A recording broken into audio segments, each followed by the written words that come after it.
Welcome back, everyone. This is Akanar here with more Elden Ring, and today we are going to start with a little bit of good news and bad news.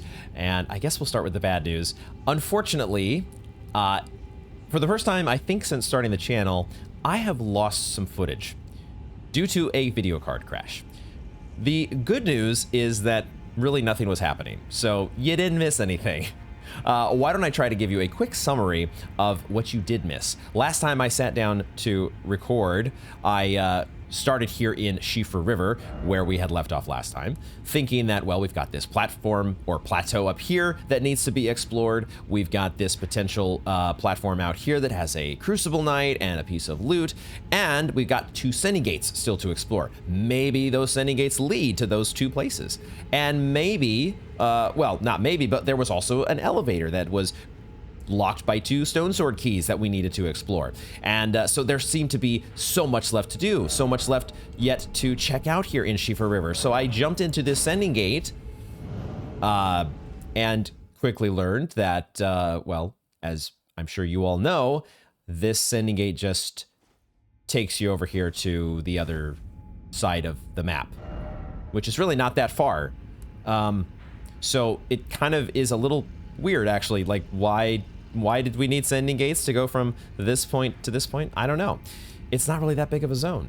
Well, but either way, that quickly eliminated the two big exploration opportunities that I thought we had in front of us here in Schiefer.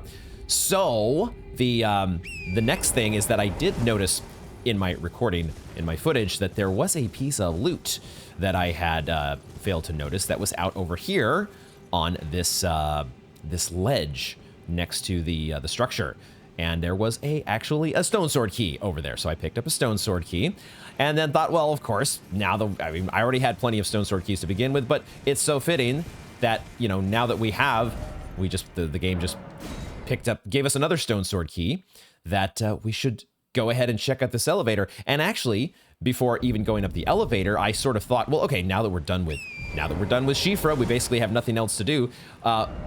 Where is this elevator actually going to take us? I can actually check the map, can't I? And I realized that, oh, this leads up to Cont'd. So I kind of I thought it through a little bit and realized, like, oh, wait a second, I think I know where this elevator is going to go. We actually don't have to take the elevator ride because I already have the warp point up here. We can save ourselves a little bit of time, even though the elevators are very cool looking. These elevators that go, I think the Divine Tower elevator is actually the same, but the elevators that go to up and down between the above ground and the underground, either way, we now have another entrance into Cont'd. And so I looked around here a little bit, looked around and saw, oh, wait a second, there is there's a rune bear over here. That's great. Cont'd rune bears. Cannot wait to try those on for size. It does seem like this guy looks a little more frazzled than the other rune bears. Maybe I'm making things up. Now, I will say at this point, I think this is where my software, somewhere around here is where my video card crashed, because the textures, they were wonky as hell. Let me just look over and make sure that my software is recording still. We'll keep an eye on that as we go here. But these cliff faces were like blinking, like flashing as I was moving around the camera. Like it looked funky, and it was kind of like, what is going on with my game? I was getting a little frustrated, actually, thinking like, man, am I gonna have, do I need to like adjust my texture quality or something? Is there some graphic setting that's messed up? Is Cont'd specifically like more intensive on the graphics or something? Either way, I came down to this end of the canyon, and I saw this guy who started to fire magic arrows at me, and so I kind of turned around and headed back quickly, not wanting to deal with that yet. Really, it wasn't so much that I didn't want to deal with either a rune bear or a guardian golem. It's more that I had indecision about where to go, because I always have overthinking and indecision at every turn in a game like Elden Ring, and this was no different, because I thought, well, okay, the game is telling us that supposedly there is a map here, but we can't really get directly to there. We kind of have to go around, which I guess maybe wouldn't be too long. We could probably make it past this golem and then up to the map, and we would have another section of Caelid unveiled. The other option was to explore from this end of Caelid, which we have already been given the map to as part of East Limgrave. And so I did that. I went to the Smoldering Church because I wanted to take a look. This is all while not realizing that I'm not actually recording anything.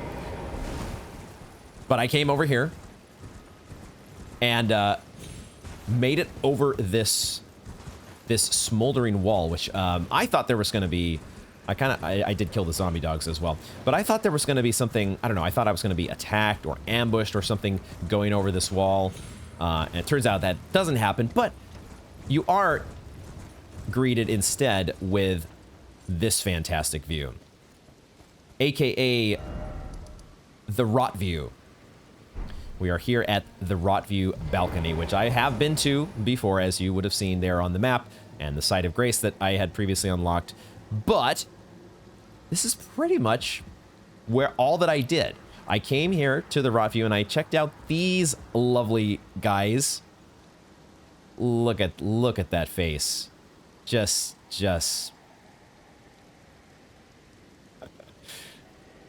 crow, raven, scary fucking nightmare fuel.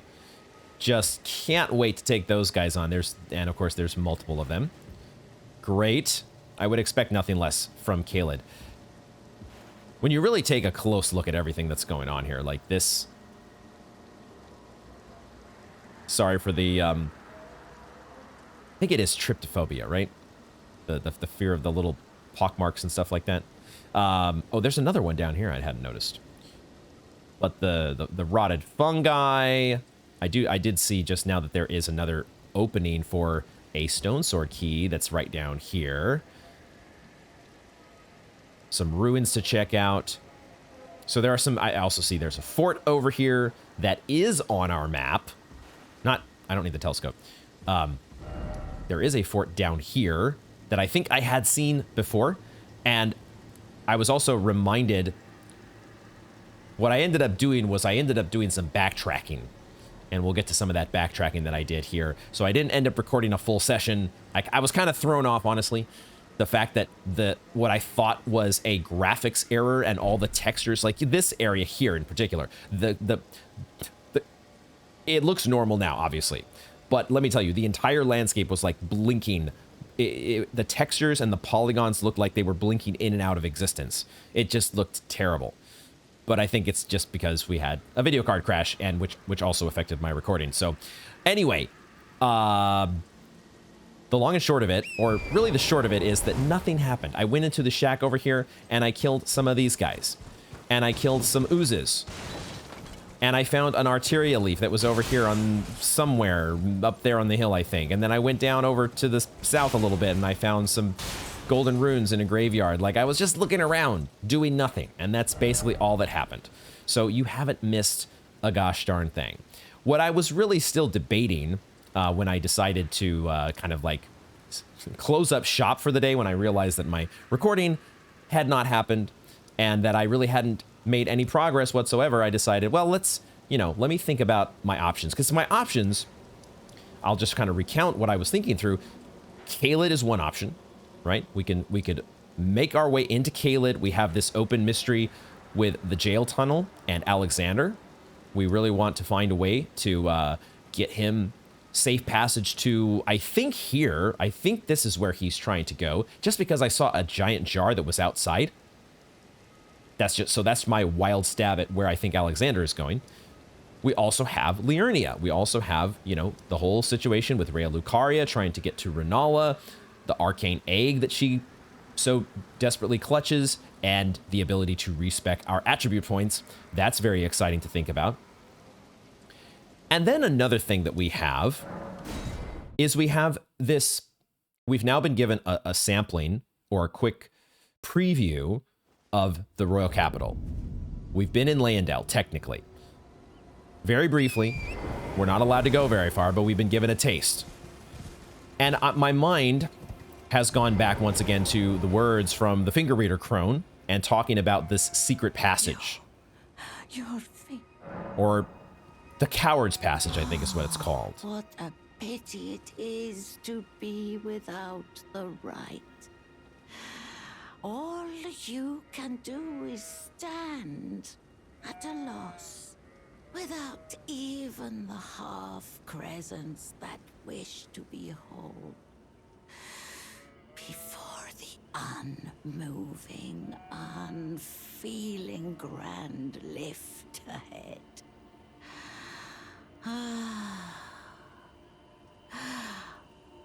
Or are you planning to throw yourself to the waters? To find the coward's passage through the dim cavern? The coward's passage through the dim cavern. She also says throw yourself to the waters. So I'm not entirely sure how to parse that, except I've been thinking about it in conjunction with this spirit that we find at the Grand Lift.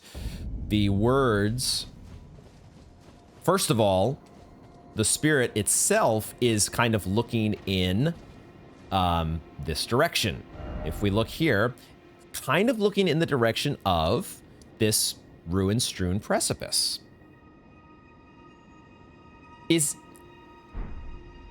If we talk to the spirit, it's there somewhere.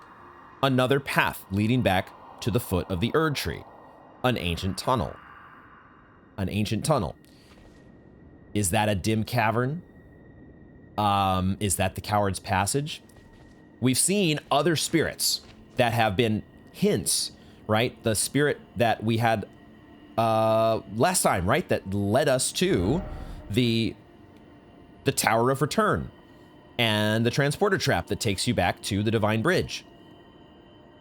We've had spirits that are looking in the direction and kind of pointing you or hinting you at something to check out.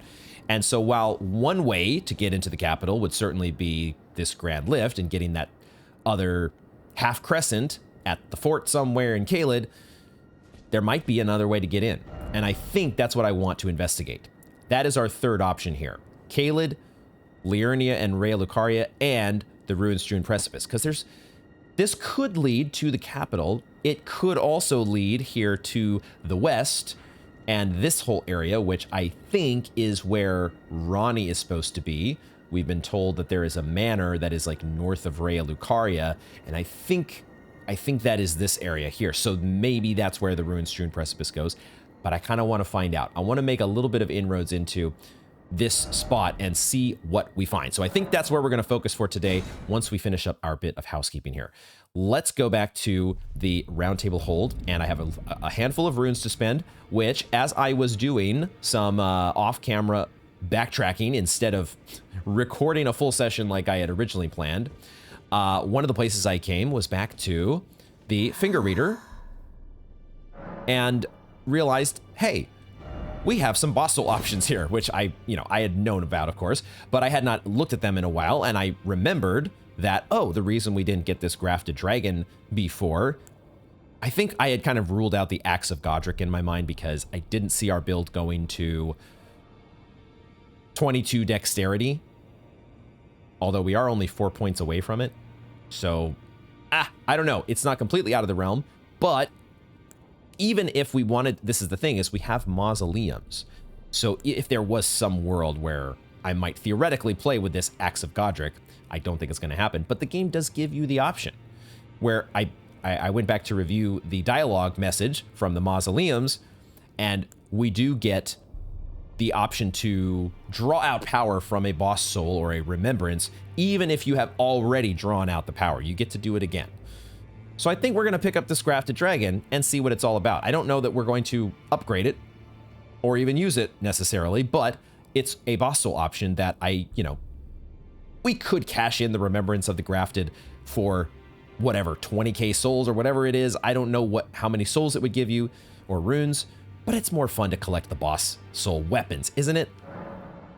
Even if you don't end up like using them for an entire run or even at all, having the weapons and playing around with them is part of Dark Souls. It's part of Elden Ring. It's part of the FromSoft experience. Let's do it. Forth. And let's try out a new weapon. Now that we have been playing around with the Golden Halberd, we have the Winged Scythe. Waiting in the wings. Walked right into that one. We have the dual Uchi Katanas that we want to play around with at some point. And now we have a fist weapon that supposedly has a pretty good, or it has a really cool sounding weapon skill that I want to try out. That's really the main benefit here. The main attraction is trying out the Bear Witness. Let's just try the normal moveset here, which I would expect to be very much a regular old fist weapon moveset. Did this say that it could not be two-handed? That is part of the deal, right? We don't get to two-hand this weapon and remove the lessen the strength requirements. Where did that say that before? The weapon cannot be two-handed, so it's not quite like the weapon that I played with in DS3 in New Game Plus. There was some boss soul weapon that I was starting to play with that kind of had a fiery feel to it as well. Was it the... I don't remember the name of it, but you could split it into two parts when you were two-handing it, and it was really fun. What's the? It looks like a very, very vanilla fist weapon moveset, but then you have this business. Wow. Okay, that actually spreads out much farther in front of you than I would have guessed. That actually covers a very wide area. I have really enjoyed the Flame of Frenzy spell that we started trying out. This one covers, feels like way more area than the Flame of Frenzy. Now it has some gaps. It has some gaps in the coverage, so you're not like guaranteed to hit every single enemy that's in front of you. But gosh, that's pretty dang cool. I do want to play around with this eventually. We're going to stick with the Golden Halberd, I think, for the moment. We're going to keep trying to get... I think it is important, as much as I do like variety, it is important to kind of stay somewhat focused on learning a weapon, learning when exactly you want to be using the R1 moves, when you want to be using charge attacks, when you want to be using jump attacks. There's an entire moveset, and the nuances of that moveset you have to get accustomed to. So... it's good to play around with that stuff. I'm not going to spend the rest of my runes right now. I just wanted to get that other fun option on the table and I wanted to bear a little witness, which we have now done. So, check in my notes to make sure we have recapped all of the fun things that you all did not get to see because of a weird video card error, which has not happened again. We are still recording as of this moment. Okay, another thing that did come up is, well, I did realize that we have not been like super faithfully reading our maps. One of the items here that I think just kind of been picking up in multiple instances and then not reading the description is the maps. And we had this, I think I definitely read the West Limgrave map at the beginning of the game. And I think I mentioned this already, I'm not sure, but I was so laser focused on trying to figure out how to say the word domain. I think that's how it's pronounced. I didn't get it right at the time, but I was so focused on that the whole idea that, oh, this is just the western part of Limgrave, that just like, I threw that idea out the door.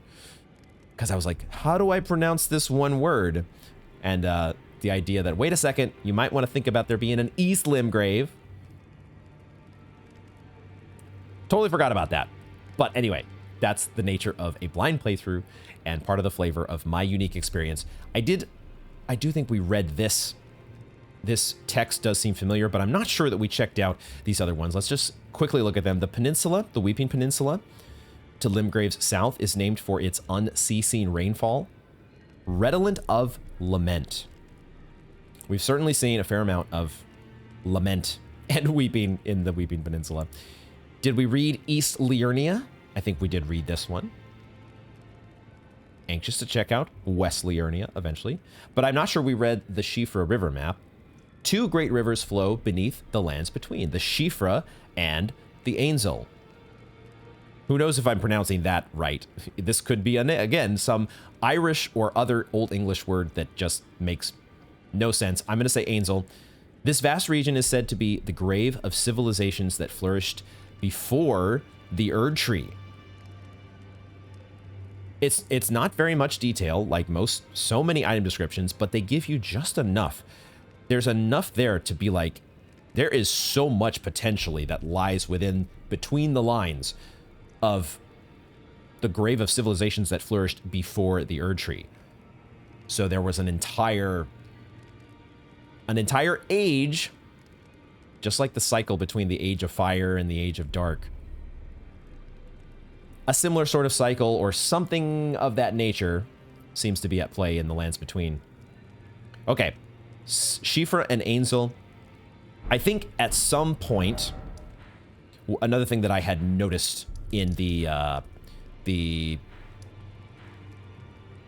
underground map here, I think this is the platform where the Crucible Knight is at.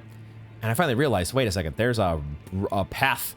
There is a path leading to that Crucible Knight. And this path, I think, heads in the direction of that one, like, smoldering or fiery platform up in the air or higher up that we also were not able to reach. So there's got to be, well, I presume there is going to be somewhere in Caelid, perhaps in the Celia town of sorcery, because boy, oh boy, these roads. Oh, wait a second. Oh, wait a minute. Wait a minute. That might just be the road up in Caelid. Okay, well, maybe this detail now is crystallizing in my mind that this is not actually showing us a road that's in the underground. It is just because we have not... That's right. Before we got the Shifra map, it defaulted to showing us the overworld map, did it not? That's right. Okay.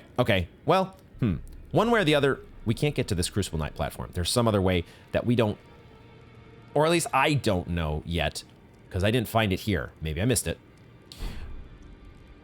What I did find, I did net a couple other discoveries in my backtracking. One of them is that I found some golden centipedes. There were some golden centipedes at some of these churches that I had completely missed. I think there are some here that I just did not pick up because I wanted to take a look at them before picking them up. I wanted to be able to talk about them with you all, but there's some golden centipedes just laying over here. So there were golden centipedes here at the Bellum Church. And the other place so far that I found the golden centipedes was here at the Church of Pilgrimage. What do these two spots have in common? Well, in my mind, the commonality is this statue. And we speculated before on who we think this may or may not be. Still really don't have any idea for sure. But I did not find, as of yet, I checked a couple of the other churches, like Third Church of America. I did not go to this place. We might go to the Church of Inhibition here. Let's pick up these golden centipedes. And let's also just reread the description on this crafting material to make sure not some detail I'm missing here. Oh, right. So this is kept as a fetish by Golden Order fundamentalists, especially the hunters of those who live in death. As such, they're found near churches and similar. The first place I think we found one of these was actually in Shifra River. There was just a random single golden centipede down somewhere in Shifra River. I think we found a bubble spell nearby. But now I have found a lot of centipedes at a couple churches that have this statue. Is this person affiliated with people like D, the hunters of those who live in death? Are they... Is this T-pose like some sort of... Is this what the Golden Order fundamentalists... This is their calling card? Praise the Order? I do have a couple... No, I actually don't have... I don't have any spells of the quote-unquote fundamentalists. Those are with D. Let's go to the Church of Inhibition. I don't remember if there was a statue at all at this place. Was there a... this is where we found the dead maiden? Okay, it is a America statue here. This is a America statue, and we don't know what the hell is going on with you. And we still don't know who the hell to give Shabriri grapes to. I don't think that we're going to find any golden centipedes around here. I could be wrong. But I went to the Third Church of America. I went to the... I actually did not go to the Church of Irith. My presumption is we could go to the Church of Vows. Let's go to the Church of Vows. But I don't think there is either America or a... I don't know what we're going to call... what we're going to call the other statue. But this is a unique... This one is a bit unique in the churches that we have found so far. Let's see if Muriel has anything new. I don't see why you would have... Oh, I forgot you have Oh, this is where we got Blessing's Boon. Okay, I forgot where we got this spell. Got it. And you sell some sorceries as well. Carian royal family. Carian. We know the thing about Radagon's skeleton in the closet. And then we have our requesting absolution statue. Do we have any golden centipedes anywhere? I would, once again, be willing to wager that the answer is no. Because so far, the Bellum Church and the Church of Pilgrimage are the only places where I have seen that. I was trying to remember, though, have we come across any other churches that have the not America statues? We can go here to... Let's check the Church of Irith.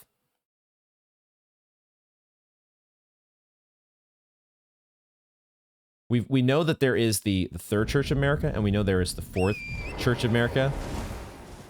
So I was kind of, I think, jokingly saying, well, where's the second church and where's the first church? I'm wondering if the Church of Irith might be a candidate for that, because... And who knows, maybe the Church of... You've got the Church of Inhibition as well. Irith? Inhibition? They both start with the letter I. Church of Ella. There's no statue here. Trying to find patterns. The Smoldering Church. Does that have... We need to go there probably and check again. I don't remember what statue is there at that church, but we need to confirm whether there are golden centipedes laying around. But I'm not seeing any. I'm not seeing any here at the Church of Irith, unless they're on the outside.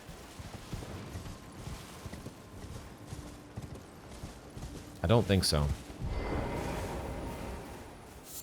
Just some herba. Let's go to the Church of... The Church of Smoldering. The Smoldering Church.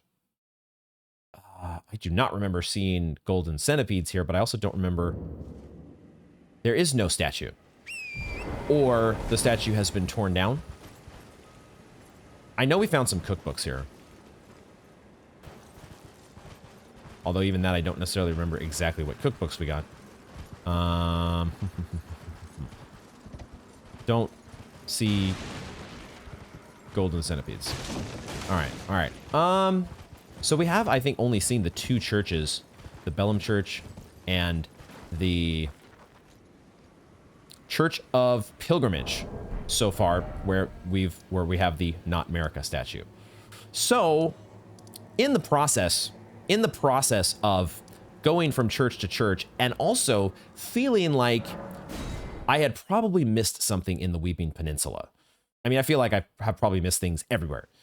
But in particular, this western side of the Weeping Peninsula, I had never felt comfortable that I had found all the things.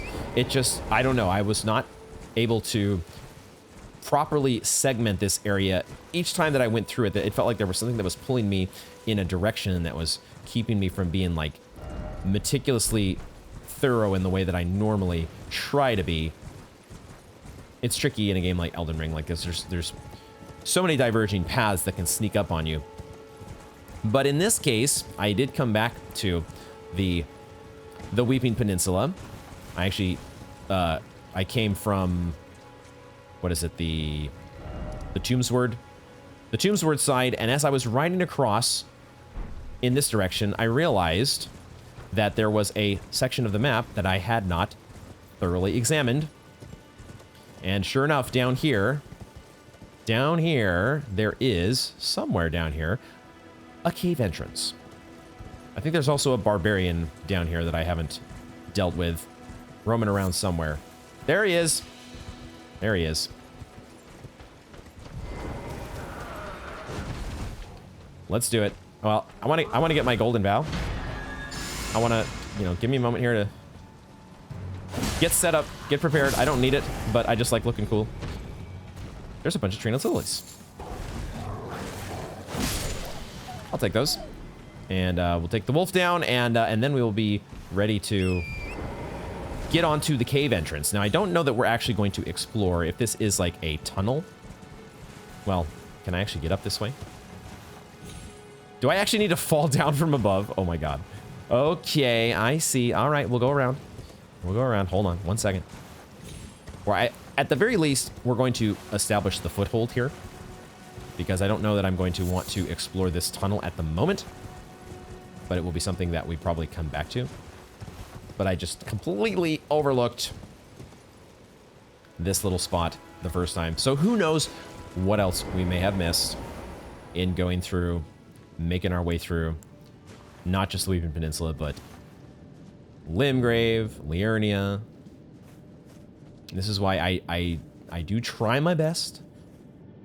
Try my best to examine all these little places, but in this case, this little spot just slipped away into obscurity until my unexpected, unplanned backtracking session. Where are we at here? The Tombsword Cave. Okay, makes sense. We had the Tombsword Catacombs. Got to have a Tombsword Cave. I think what really clued me into this is that I was looking through my cookbooks. I was trying to make sense of figuring out the gaps in our cookbook knowledge. We have 5, 6, 7, and then 9. I was like, where do we get number 8? And I want to say that, let's see, soft cotton, stanchion boluses, rainbow stone arrows. Right. I remember specifically getting this one at near the first finger reader crone up in Stormhill, at the end of that bridge that kind of leads you into Liurnia. And then I remembered, well, I didn't remember at first. I had to do a little bit of digging, but this rancor pot we got from I think the Tombsword Catacombs. There was a stone sword key that we had to spend to get this. So I thought, well, maybe cookbook number 8 is somewhere in the Weeping Peninsula as well. Maybe even in the Tombsword area. Who knows? Maybe it's in the cave here. We're going to find that out later, though, because I'm going to check my notes again here, but I think we are now ready. That was an extended housekeeping section. I did not necessarily... I feel like I never intend housekeeping to go this long, but there was stuff to talk about. We dropped the ball in losing out on some footage, even if it was inconsequential in the long run. There are still things, discoveries, thoughts, musings, all those things that kind of went into that I do want to share with you all. I think this is that kind of playthrough where these minor little, what you might think is minor at the time, in sort of trying to piece together all the mysteries of like Coward's Passages and hidden Tombsword Caves. I feel like all those things are fun to share. But I think we have finally gotten through my checklist of things that I wanted to do before at least dipping our toes into the Ruin-Strewn Precipice. I kind of just want to see, where does this lead? That's really the question that I want to answer. Where does the Ruin-Strewn Precipice go? We kind of just like, we came up to this point and then we turned around because I sort of drew a line saying like, nope, this is like the end of Liurnia. Because maybe it is. Maybe we go into like a whole new zone. But at the time I didn't want to explore. I did not want to go down that route. Now I do. I just realized there is one other minor bit of detail that I forgot to cover. We've leveled up. We have leveled up. Maybe you all saw this already, but we have 27 faith now. I leveled up by spending some of my rune piggy bank. And so 27 faith, and which means that I have this Aspects of the Crucible tail spell on my bar, ready to use, because we can now do it naturally. We don't need the help of the Flask of Wondrous Physic to get us there. So we have a spell when we're not applying the Golden Vow and rocking with the Golden Halberd. We have a new fun spell to play around with more. Just wanted to note that. All right, so we have one of these guys. Let's turn on our lantern, because we may get back into the dark here at some point. Let's get the telescope. These guys, right, these were the guys that were jumping out at us as we were making our way up to this point.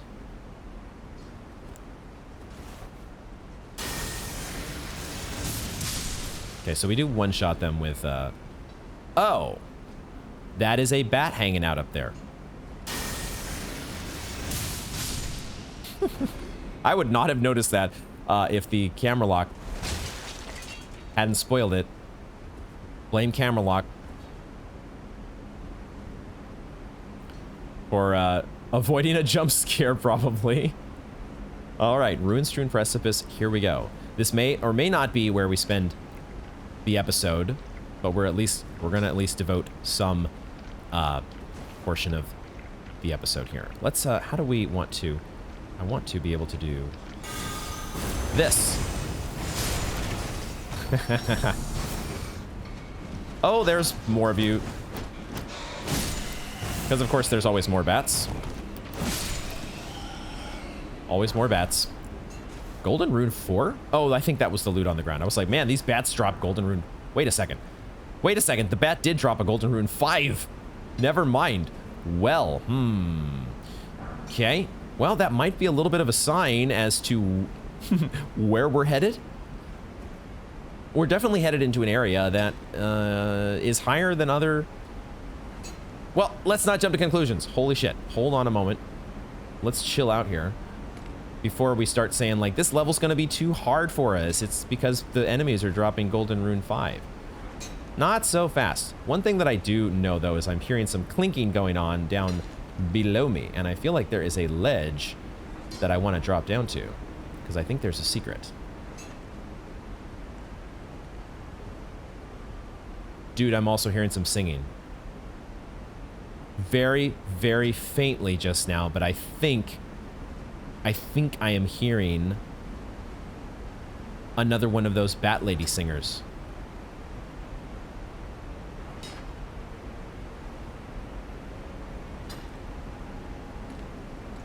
I think I'm hearing that same... That's what I'm calling her, the Bat Lady singer. And I think she's singing the same song.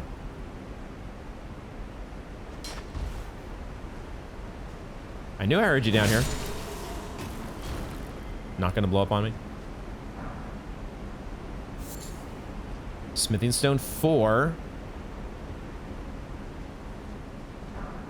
And a Somber Smithing Stone 4. That might make me actually level up my halberd to level 4, +4. Because now I have 3 of those Somber Stones at that level.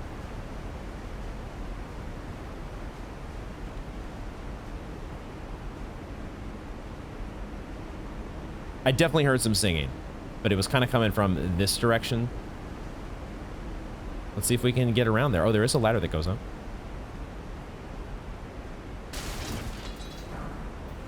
This is feeling a lot like one of the tunnel subsections that has like the little, you know, rock formations with bolstering materials. The enemies drop bolstering materials. Got an area where we are allowed to summon. Also a pretty wide open area. Mini boss?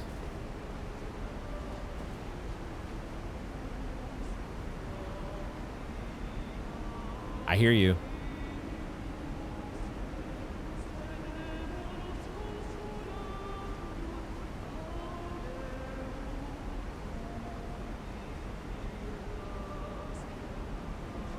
Okay, so this was not just a one-time unique enemy.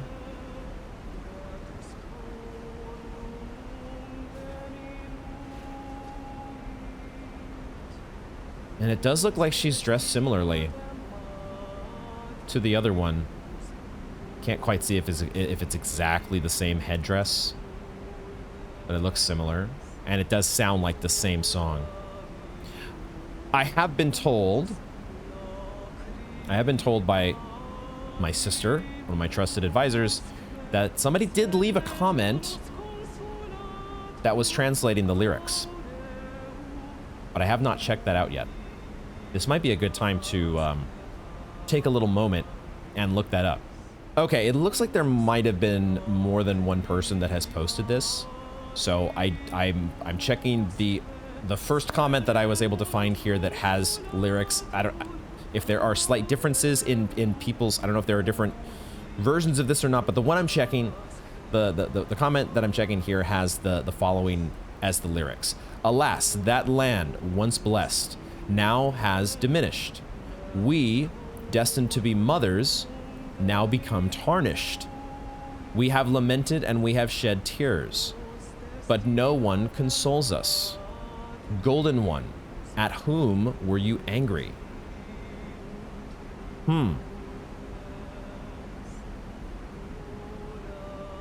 Alas, that land once blessed now has diminished.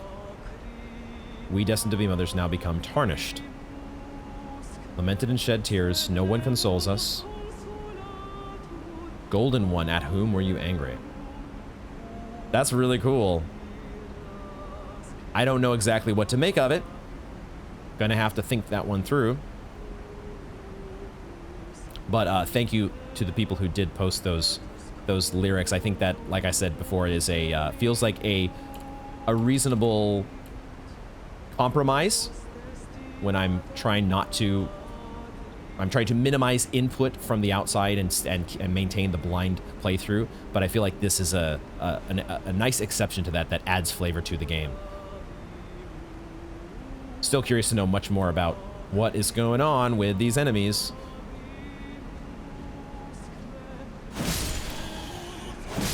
Because as is often the case with Dark Souls, the Dark Souls experience, you don't get things explained to you very clearly. It's a very vague song. The lyrics do not spell things out. I'm kind of curious to see what moves you have. Looks like a poison move and a lot of bats. Okay, so you have a whole crew that comes to help you out.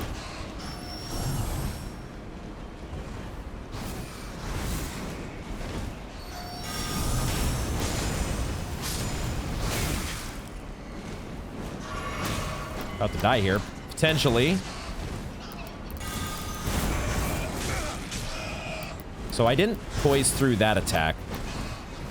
I thought I poised through the first time with the dragon tail.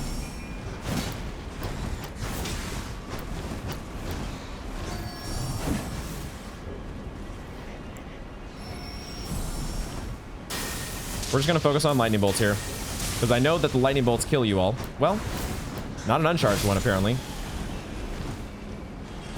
So the singer is not really I'm out of stamina, completely out of stamina. The singer is not really coming after us so much as all her protectors. Now she is. Okay, so she was waiting for the rest of the crew to do their job before she jumped in. She does have a poison mist, and then kind of similar. Oh, you do have a bit more health than the first bat lady.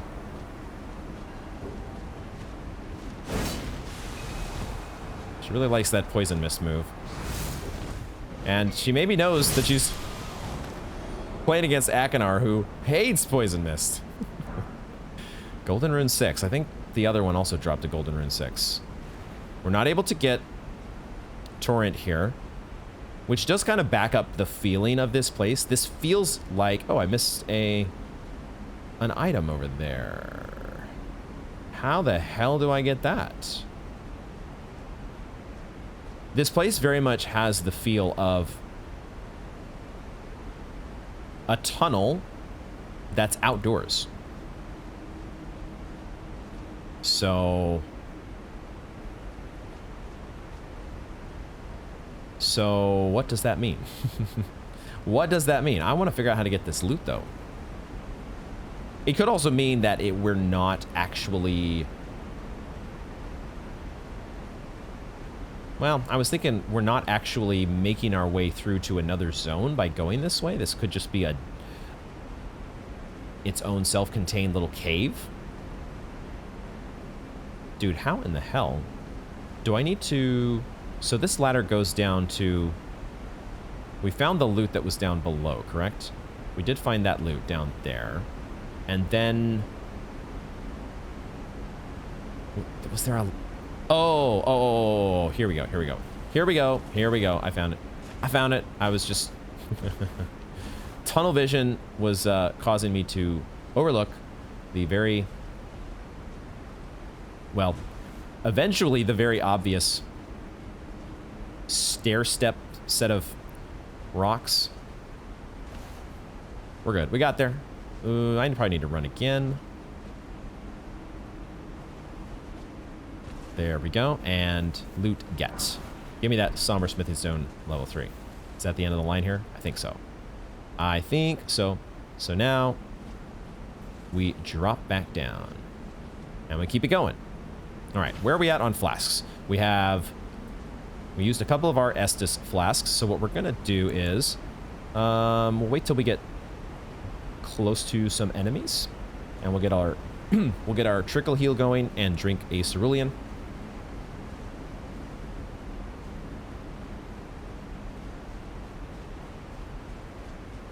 Golden one. Which golden one would she be referring to? Haven't we... I feel like that's also been... We've heard that in other lyrics. Maybe not lyrics, but other dialogue that has referenced a golden one. Is that a reference to Godfrey? Oh, there's another one. I hear another one. Up there, probably. Okay, so this is... All right. When we found the one that we found out by the minor Erd tree, the fact that it didn't drop any special loot and it wasn't a mini boss kind of gave away that we might see this enemy again. And that is the case. I'm gonna just pop the trickle heal now. Give me that blessing spoon. And then give me my flask. Let's be prepared going up the ladder for anything. Especially if they're singing. And this time, show no mercy. Show no mercy to singers who summon loads of friends. Okay, have octopi who have a fair bit more health. Okay, so a single R1. I don't have the golden vow, so with golden vow, I might have been able to kill the bat with a single R1.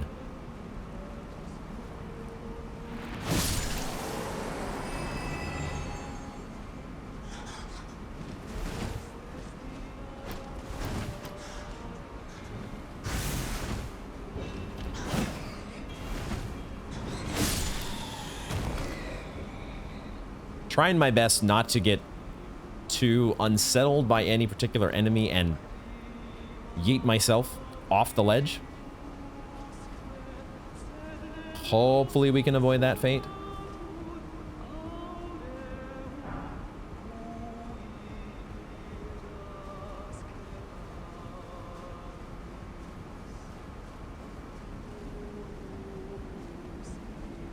Here we are going to take the opportunity to summon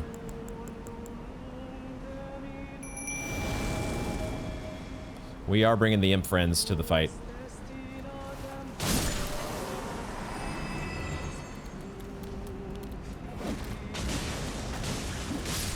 There are more than one of you. I think. One of them has sorcery. I was like, the one of them has like a different hat on, I think. Doesn't this one have like a... Where did it go? I think... Trying to get a look at it.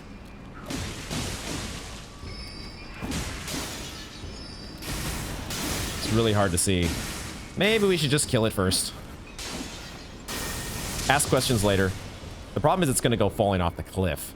That's kind of what I was afraid of. Oh, but there, our imps are done. Okay, well, objective complete.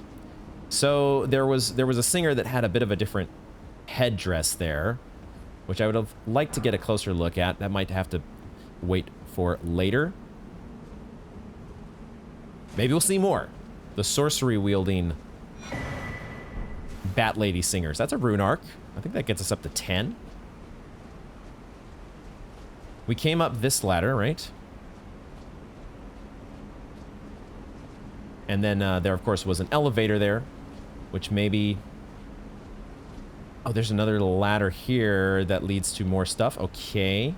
Okay. I kind of maybe want to ride the ladder first and see if it takes us to a site of grace. There's part of me that thinks there might be a site of grace up this way. If, in fact, this is taking us through to another area. Gamer instincts. We're not sitting at that, but we are going to check the map. Ruin-Strewn Precipice Overlook. Okay, what is this way? There is a fog door. I see. Huh. There's actually a boss here. Okay. Let's explore this other direction. So, okay. First of all, the fact that we went over here, this site of grace is... The next site of grace we found is in this direction, suggests to me that the Ruin-Strewn Precipice is going up into this area. And it is not, in fact, the Coward's Tunnel. That is the alternate route into the capital, I think. But we haven't explored this ladder over here yet. So let's find out. Let's do the full exploration.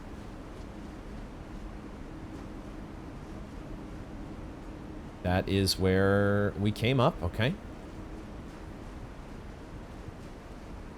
And we have more octopi in this direction. How the hell do they get octopi up here? Or how the hell did the octopi get up here? What in the heck? They can't climb ladders.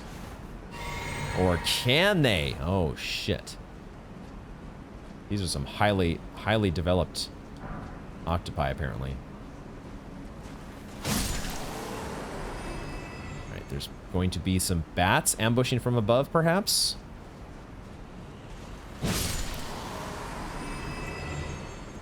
How does the aspect of the tail work against you all?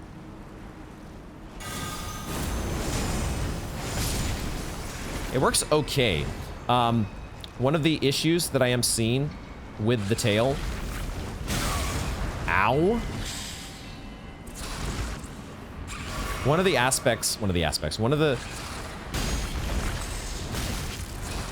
This guy...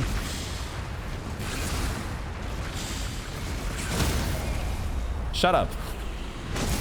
Stop it with your nonsense. Get out of here. One big old charge attack to the face is all you needed. One of the downsides I am seeing with the tail is that it has... There's like a... If the enemy is too low to the ground, then its hitbox may not necessarily... It's like the hitbox is slanted, right? It's... So enemies that are to your right and slightly too low to the ground are going to get missed. I don't like that. I do not like that about this aspect. Don't love that. A Serpent God's Curved Sword. Okay. Makes me think of Man Serpent Greatsword. I guess let's check that out. I did also learn something else in the menus here that I had not quite pieced together. When you sort by most recently acquired items, it doesn't necessarily apply to every single screen. Like, I could sort the smithing stones menu by order of acquisition, but that wouldn't necessarily, it applies to the key items, so the key items also get sorted that way. But it doesn't necessarily happen to sorceries or incantations or other menus. You have to do it again at some menus. And I think that also applies to weapons. And I think that's because each of these menus has a slightly different set of options that you can sort by. Weapons have weight, attack power, guarded, damage, negation, and those aren't there for other inventory screens. So anyway, small little detail that I finally did notice. So now we can check and see the most recently obtained weapon, which is the Serpent God's Curved Sword. Spinning slash, oldie but a goodie. Curved Sword, passion. Man, look at that. It really is, it does look, or at least it's reminiscent of the good old Sen's Fortress man serpents. Curved sword fashioned in the image of an ancient serpent deity and tool of a forgotten religion practiced on Mount Gelmir. Formerly used to offer up sacrifices. This sword restores HP upon slaying an enemy. Cool. Similar to the Great Horn Hammer. Mount Gelmir. That's where that volcano is, right?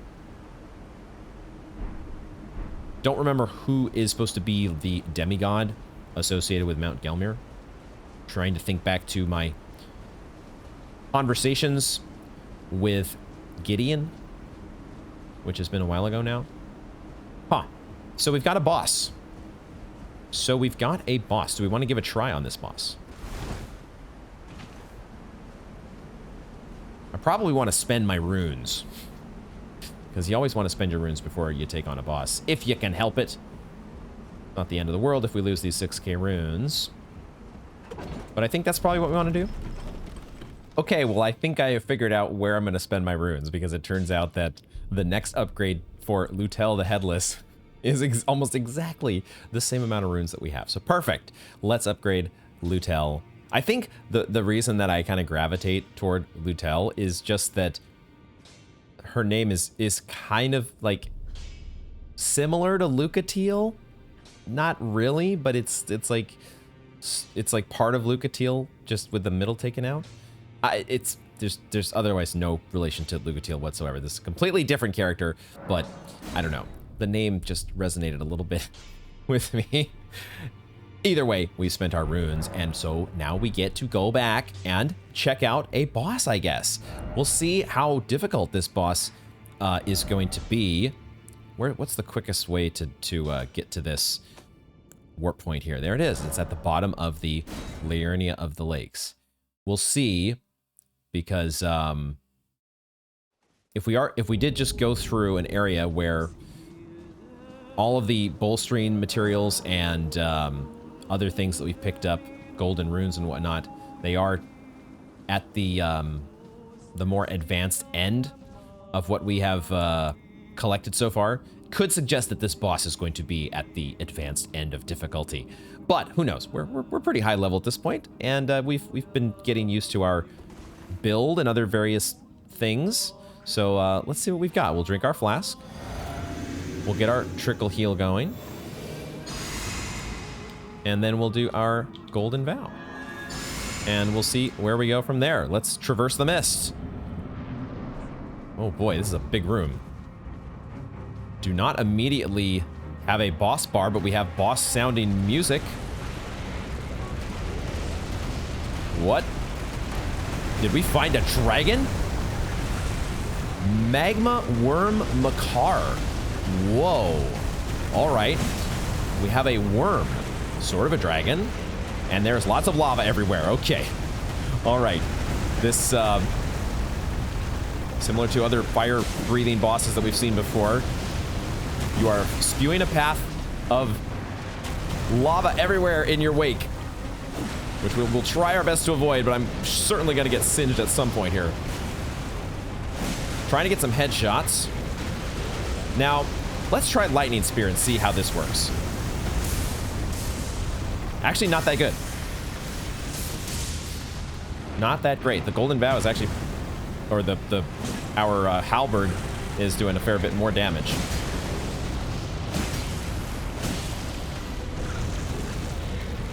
And also, you don't seem to have, as of yet, the craziest moveset. The problem is, lava is guarding you right now because, god damn it, not being able to get a critical hit because lava, that sucks.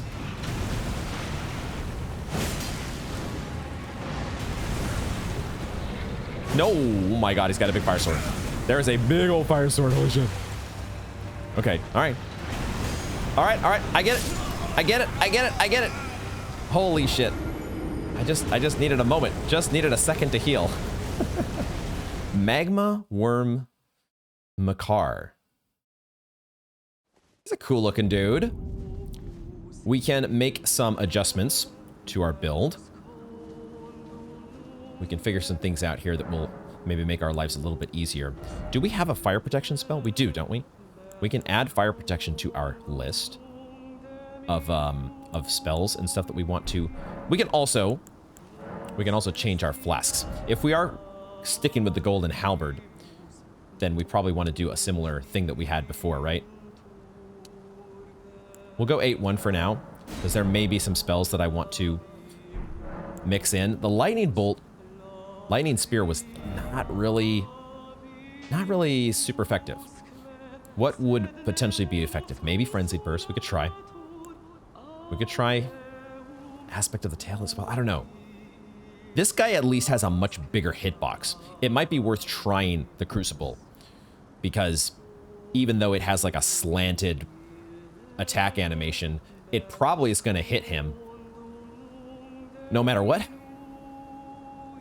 But we can also add Flame Fortification to our list of buffs that we throw on prior to the fight. It could also be... who knows, Poison Mist might be good. Black Flame may be good.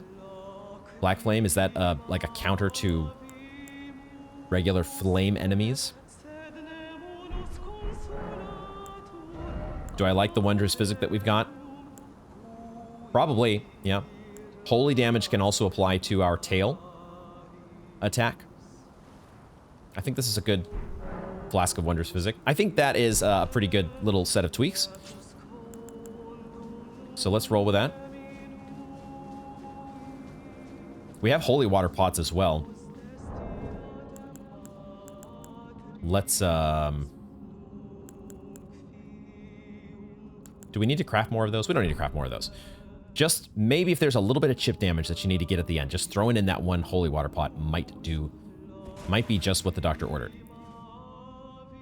Now that guy did, could we might be able to optimize this a little bit by applying buffs after we go through the fog gate. If he is going to take as long as he did to head around the corner every time. I also am wondering if I might be overwriting my fire negation buff by applying the golden bow. Do those things contradict each other? Because it looks like they have the same icon, I just noticed.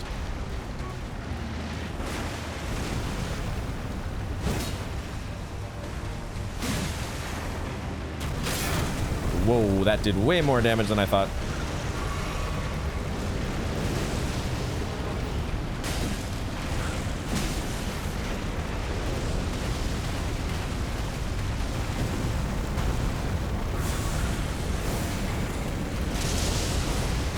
That did nothing. Holy shit, that did nothing. Okay, so Frenzied Burst doesn't appear to be very effective either.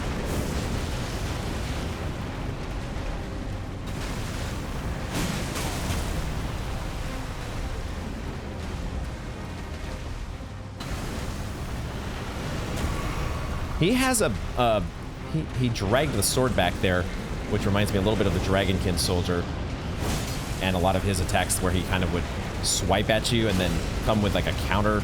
Oh, his tail and feet do hit you, don't they? He does hit you kind of like the Gaping Dragon. You can get damaged by him when he's running by you. That's what he's kind of like, the Gaping Dragon, isn't he? That's annoying. Okay, we've run out of our trickle heal here. Probably can use the environment a little bit to my advantage here. Ooh, I can switch targets. Interesting. So I have the body and I have the head. I would like to aim at the head, I think, in most cases. Whoa, what the fuck? Holy fucking shit. I have not seen that move yet.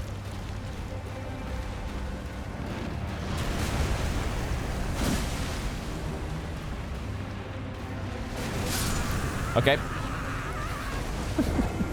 I think that was the being set on fire death noise. That overhead swing is delayed. Very much delayed. And perfect. Perfect to bait out those early premature rolls. We're going to test a little bit here. Do a little bit of testing to find out if our flame fortification is being overwritten by the golden vow. Just want to figure this out real quick. Fire damage negation, 120, 15.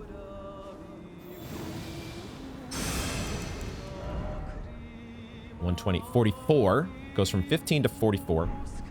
But then we apply the golden vow. So it goes to 49, but I don't know if that actually overrode it. We kind of need to... Not that. I want to warp back to this. Warp here, so we clear out the buffs. And then just apply Golden Vow on its own. They do stack. That's nice. Okay, so there is a bit of stacking there. It's not... No, that's about right. Okay, so the icons here, where you get like that buff to your armor and attack, I think also the flame fortification gives you the similar icon. But in this case, they are not overriding each other. They are stacking, so that's good to know. Okay. And I think they also, just out of... Yeah, this is one of another quirk of Dark Souls, is that you can sit at the bonfire and still retain both of those buffs. Not that that's really super important. I don't have to be that efficient with my all the different things that I'm using here, but something to note. Something to note.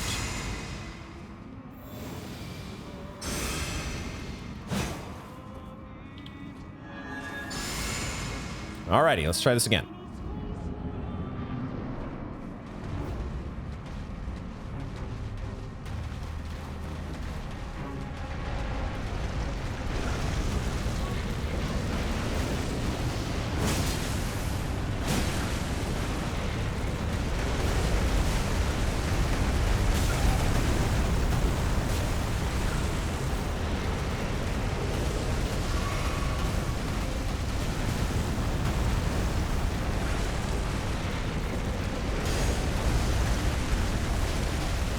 Boy, oh boy, he is just spewing chaos everywhere.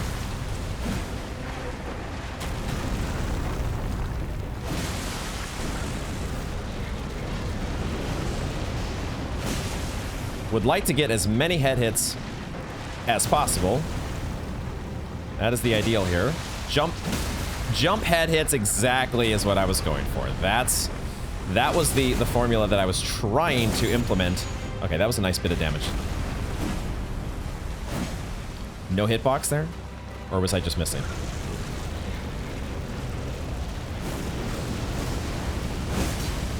Okay, standard Quilog puddle of lava on the ground. Another one, but it's really not covering that much ground. A lot less than I would have expected.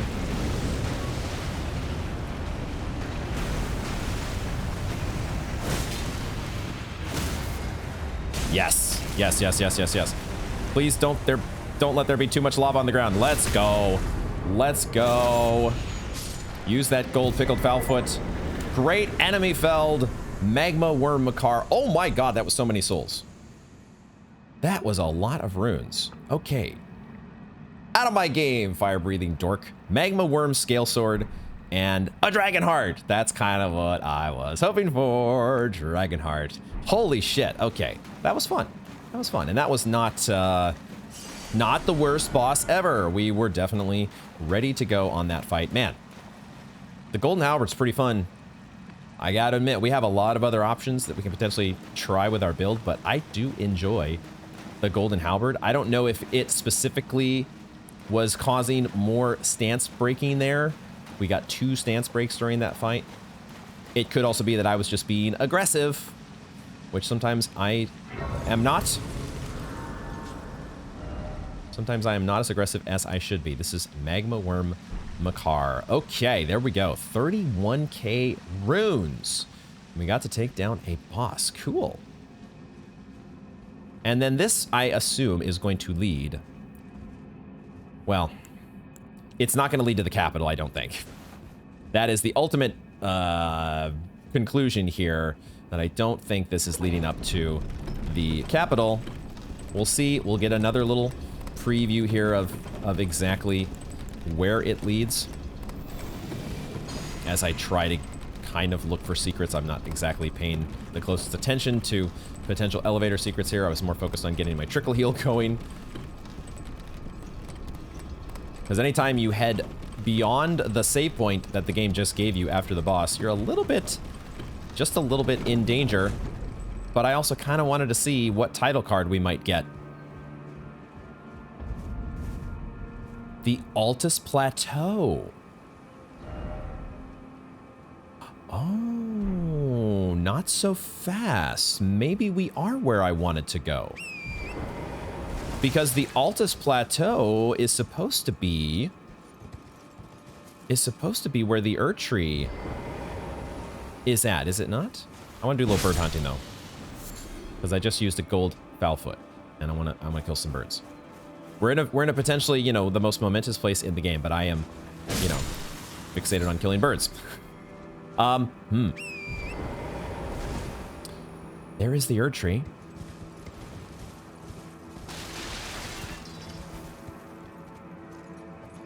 Altus Plateau.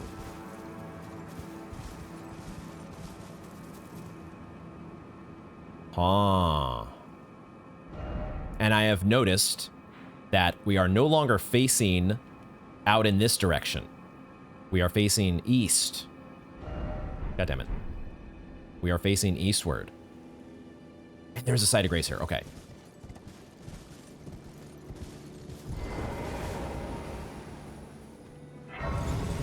Who that be?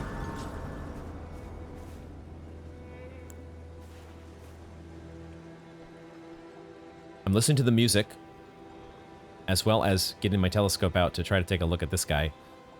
Oh, I didn't get a great look at him, but it kind of felt like he was maybe the big dude that we fought in Stormvale Castle. I feel like we faced a couple of these guys. There was one guy in particular. No, I'm not so sure. That face does not seem familiar. It's just the character model that feels familiar.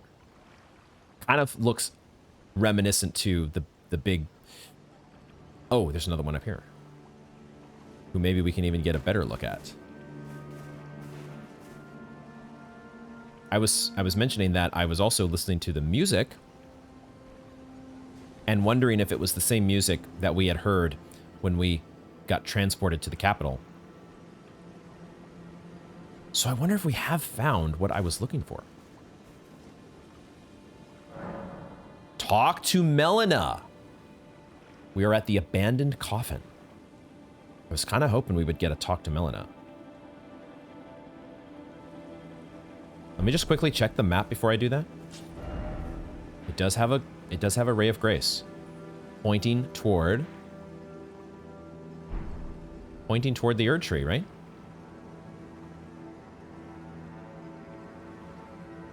And then in the other direction, which I presumed to be... Where did we just come from? That's the elevator. That is the elevator that just brought us up here. This other direction...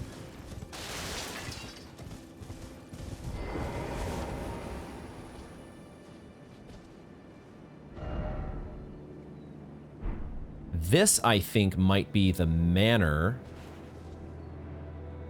where Ronnie is at. I think this is the clue that we were given by Roger. But it's a little tough to see, a little bit foggy, and a little bit in the distance. But that, okay. I feel like we might have found, potentially may have found the Coward's Passage. Although we had to go through a freaking giant dragon or worm to do it. And I feel like that's the opposite of what coward would try to throw themselves at a fire-breathing dragon in order to make it around the Grand Lift. This is fascinating. Let's talk to Melina.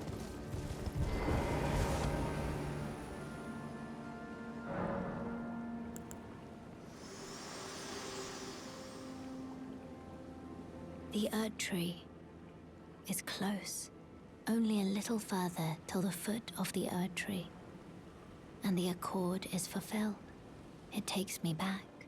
I was born at the foot of the Erd Tree, where Mother gave me my purpose, though now everything is lost to me. I have to ascertain for myself the reason for which I live, burned and bodiless.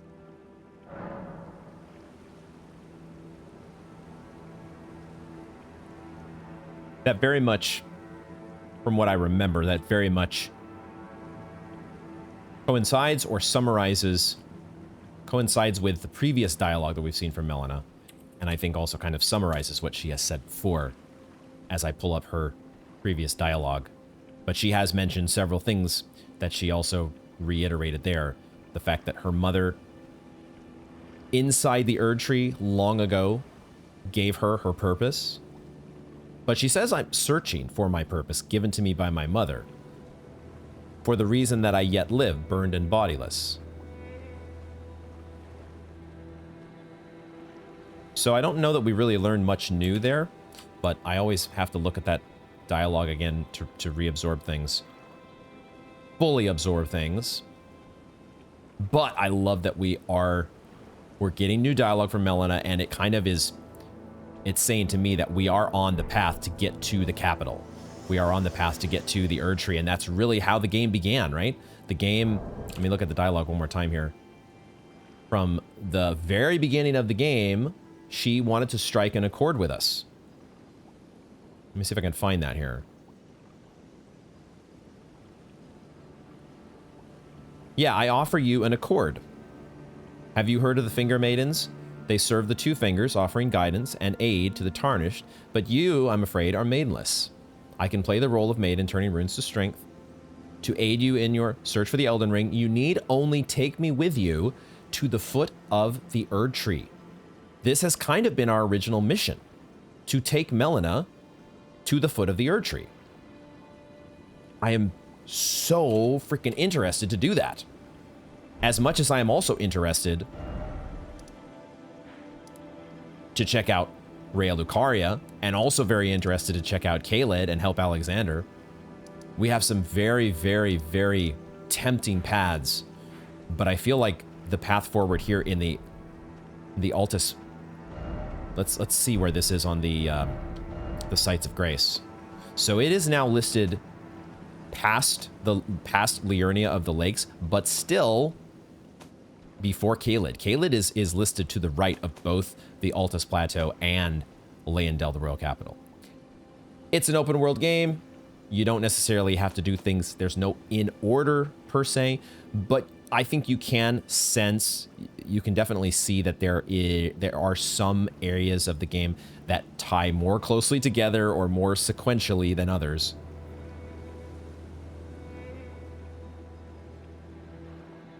This is really exciting, though.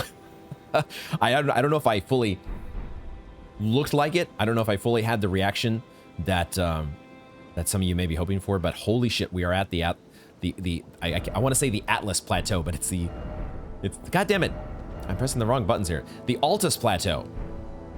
Let's go back. Okay, we got 31k runes to deal with, and we need to respec our flasks and stuff a little bit. So momentarily, we will head back to, not markers. I am pressing all the wrong buttons here. I am so fucking flustered.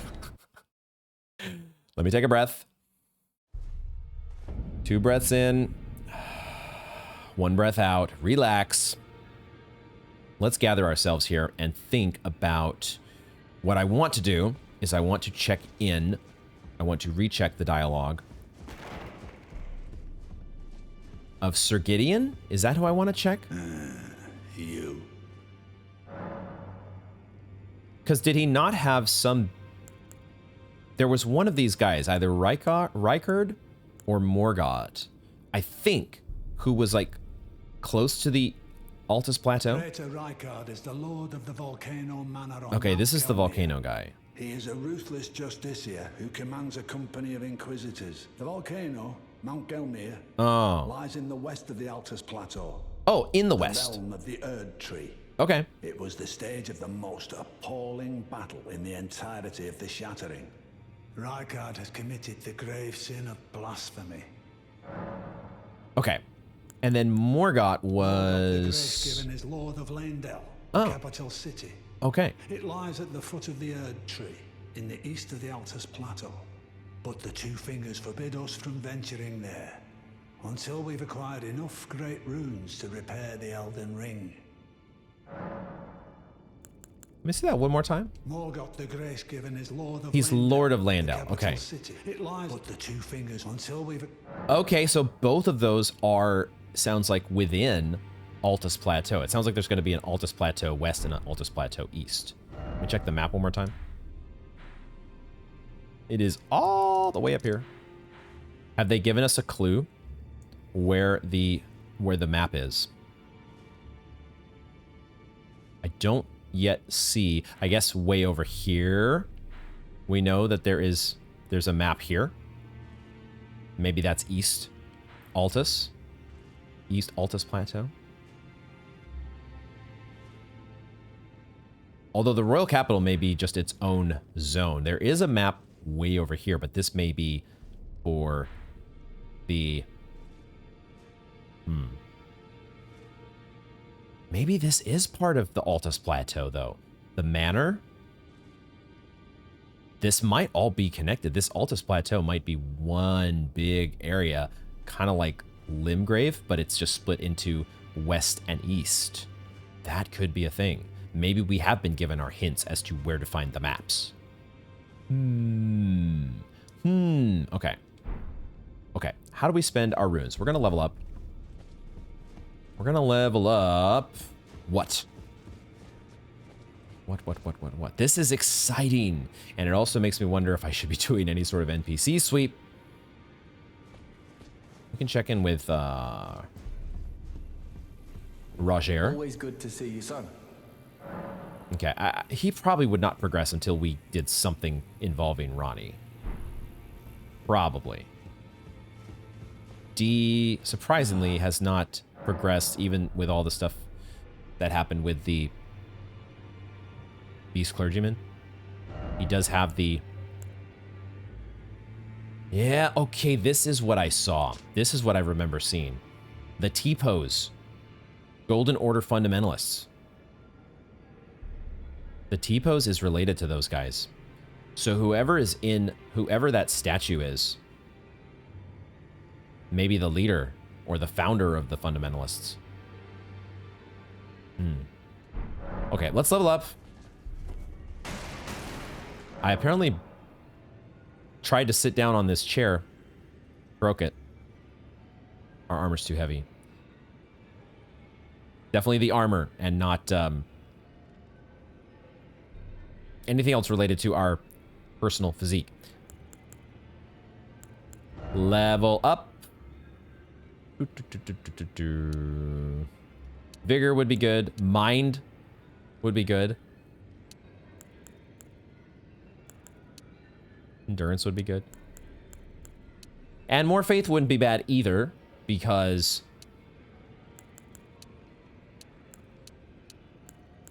Because what? Oh, we do have a dragon heart now.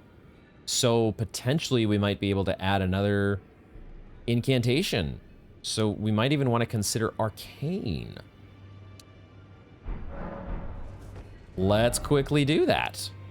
Let's go to the Church of Dragon Communion and see what the next arcane requirement is.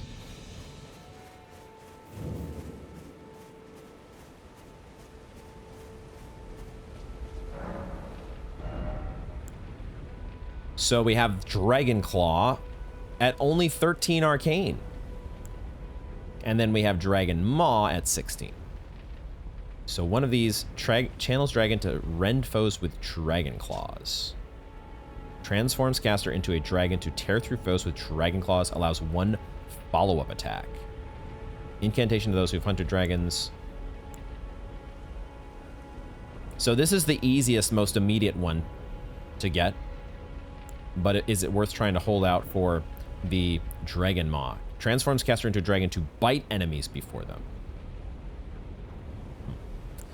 Really pretty tough to know without having tried these how good they're going to be.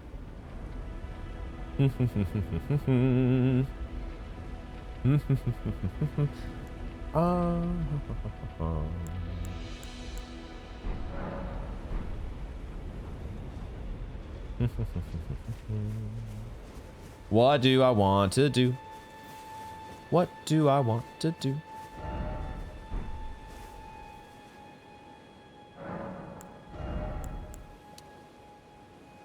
It doesn't provide any other real tangible benefit outside of, I guess we get discovery, and I guess we get a bit, just a little bit of elemental damage negation, ever so slight, and vitality.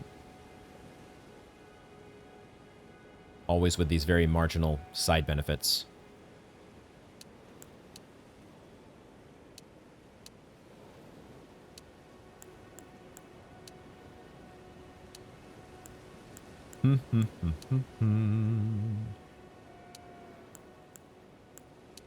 Maybe we will do a point in Arcane.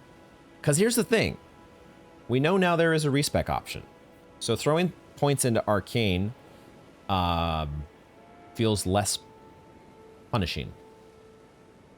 If we don't, like we haven't been using the Dragon Fire, right? The Dragon Breath attack. We have not been using that in a lot of circumstances.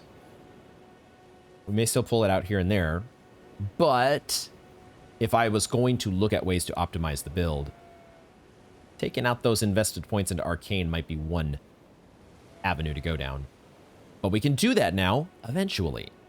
Eventually. So I think we will. What I'm not sure, though, is if I'm going to immediately purchase... Maybe I will.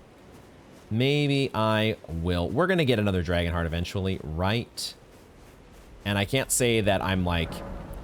When I look at the description on Maw versus Claw... Maw and Paw... I'm not blown away like, oh my god, I need Dragon Maw. Let me wait. I think I just want to get this one. This one costs less to cast. Let's try it out. We'll get another Dragon Heart. Dragon Claw it is. Oh god, I don't know if I noticed that before. That we're like, are we eating the Dragon Heart? Is that what we're doing? Did we just eat the fucking Dragon Heart? Also, dude, did I make a mistake and not check the item description of the Dragon Heart? I just totally figured that it was the same item description as the Flying Dragon Agiel. Okay, comment section. If that is not the case, I am giving the liberty for if there is a difference in item description between the Dragon Heart that we got from Makar, feel free to post the item description and the item description alone. If it's the same as what we had with the Flying Dragon Agiel, no big deal. Don't worry about it. But feel free to. I don't want to miss anything. And if I miss something interesting with the Makar Heart, let me know. Let's try. Let's get this tail out of here. Which we did not end up trying against Makar. That would have been fun to give a shot at. But let's try the Dragon Claw and see what this looks like.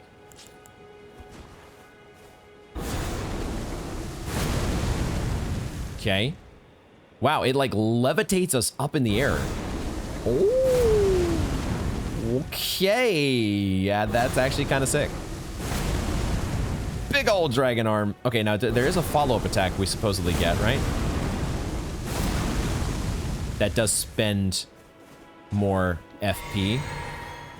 How much? Let's see. So we spend the FP there, and then we spend the FP there. Okay, is it just the one follow-up attack? Or can we keep, like, chaining them together?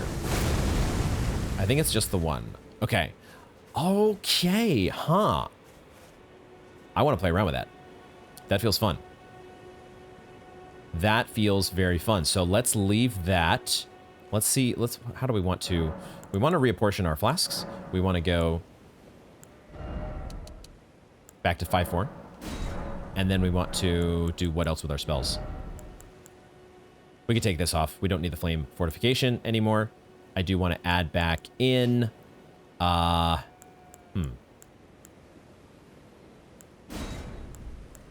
Bring back Lightning Spear. And bring back the Trickle Heal. Let's do that. Well, actually, I think I will bring back Lightning Spear, but I will also change Frenzied Burst. I'm going to change that to this aspect of the Crucible Horns. Because I kind of like that. These feel a little bit similar, maybe? No, these are actually pretty different spells. The Dragon Claw and the Horns are very different. Right? Like, this one covers so much ground, potentially. But at the same time, the Dragon Claw feels like it kind of does the same. Like, it has this lunge forward feel to it. But it's different. It's different. We'll figure it out. We'll figure out how we want to do this. What I do want to figure out, though, I think I don't need to spend the rest of my runes, but I will upgrade the Golden Halberd once more. Are we sticking with the Golden Halberd for the moment? Or do I want to switch over to one of the other weapons? Because that dragon, now that we're doing dragon, we can do the Dragon Claw in one hand, and we could do... Well, I took you no matter lay out your own. We could do the boss weapon that we just picked up in the other, right? We could do the Grafted Dragon in the other. That's kind of a cool little roleplay. We're rocking the dragon adorned banished armor, which we can't really, we can kind of make out through the menu here. We could do the full on, now we've become the dragon samurai. How much would it doesn't, it does take somber smithing stones to do the boss soul, and we could get that to, I feel like we could do this one to +3. Like, we've got plenty of, let's do that actually. Let's level this one to +3, because I feel like we have plenty of stones from those levels. And we could still even do, like, the Winged Scythe. Let's do that one as well, up to +3. I feel like that is kind of the same as putting our regular weapons up to +6, just establishing plus a certain baseline that we can kind of compare these all against. But now what we could do is we could take the halberd up to level 4. But let's not do that just yet. Let's actually do what I said we were going to do. We're going to switch things up.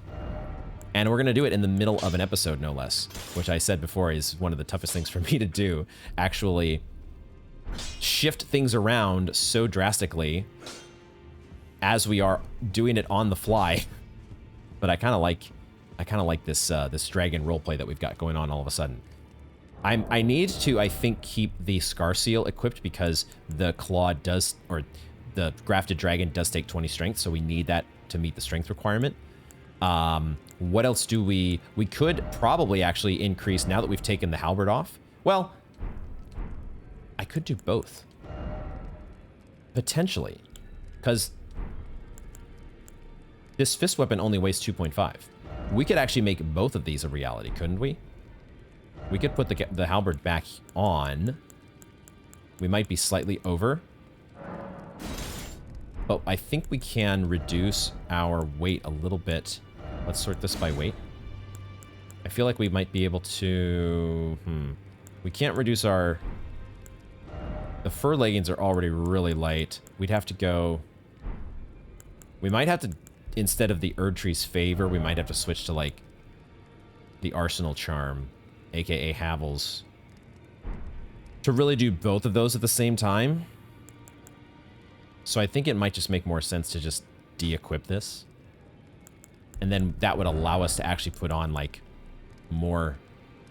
Put on heavier armor. Maybe even up our gloves as well. Put on the Banished Knight gauntlets. Yeah, we actually have... We can actually start going the full knight roleplay. Although those greaves do not... Man, I actually don't like how those look. Do we have anything that's even, like, remotely better? Man, these greaves are so bad looking. Honestly, I kind of just like the fur leggings. Oh, they just don't provide hardly any damage negation. But, you know, who cares? It's all about fashion souls, isn't it? These greaves are just atrocious. I can't do it. I cannot bring myself to put these greaves on, even though I like the way the rest of the costume looks. Okay, we're rolling with this for now, even if we're not maxing out our equip load. I might change up my... I might go with a different medallion here, though. The Erdtree's Favor is really good. It is really good. We just don't need it to help meet our equip load at the moment, so I am going to give myself a little bit more... Am I, though? That's only 9 FP.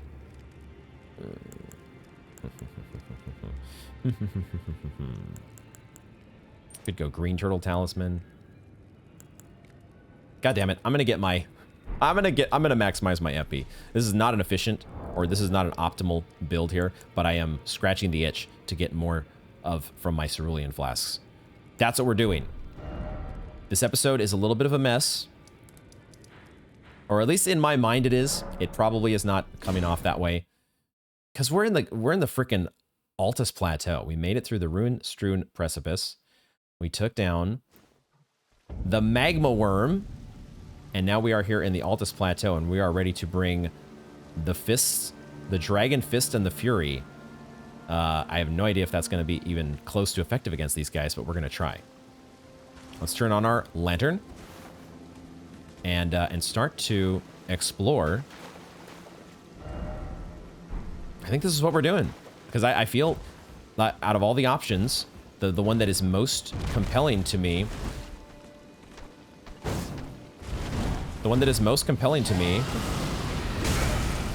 I didn't get to spew fire at you, dude. Oh my god, this guy has moves, though. I am getting wrecked right now.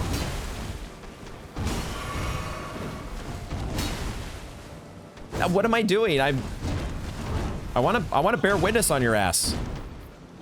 I want to fucking... Oh, I'm backed up against a... Hold on here.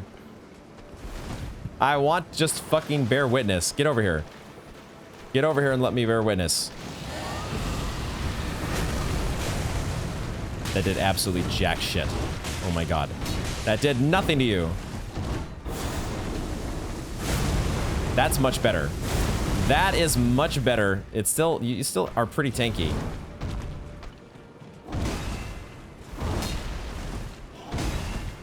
We can do a backstab.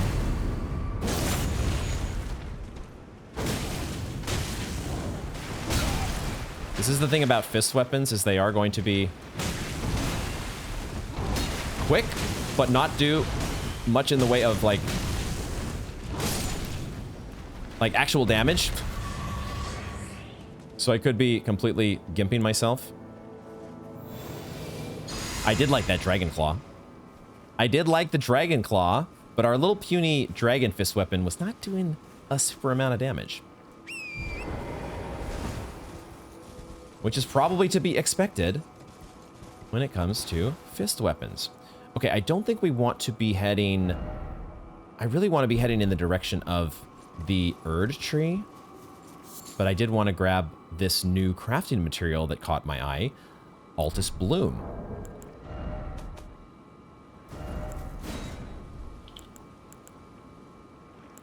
Flight Pinion. I thought for a second we got a Stormhawk Feather. I was like, where did we get that from? Altus Bloom. A golden tinged flower from a succulent plant that blooms on the Altus Plateau. Said to be a funeral flower in an era long past, before the Erdtree Rue. Sorry, not a funeral flower. A funereal flower. Okay. Time to look up a word that I don't know. How is this pronounced, first of all? Funereal. Funereal. Okay, I was close. It is of or relating to a funeral. Got it. Appropriate for or suggestive of a funeral. Mournful. Funereal. Funereal. I want to be heading, though, in this direction.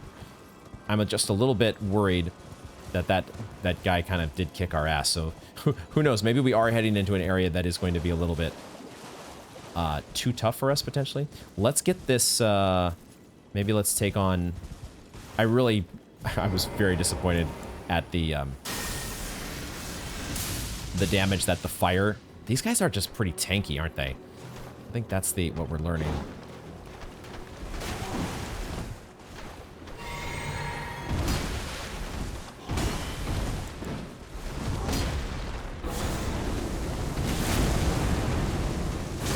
And it does appear that we kind of... That did knock him down, didn't it? Okay, this Dragon Claw spell is actually pretty strong against you. And I like that it covers ground, and I like that we kind of tank through you. The only problem is we do have to tank some damage in the process. So... we have to be at high enough health in order to tank those hits. But Dragon Claw... I'm liking it so far. Anytime when you have a big wind-up spell, you have to be a little concerned that you might get interrupted. But it looks like this one poises through that. Smithing Stone 5. Okay. Okay. Not sure if we're supposed to be here. Not sure if we're supposed to be here or not. And so I may not, like... I'm very excited to press toward the Erd Tree. That is ultimately the thing that is really compelling me above all else. And so I'll try to maintain my standard thorough exploration. But that is going to be... Ooh, Golden Roas. That is going to be tested as I in my mind, getting to the Erd Tree feels so important. I see a Stake of America.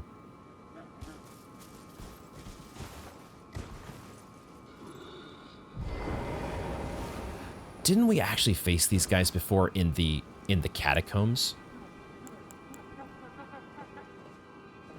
Didn't we actually face these guys once before?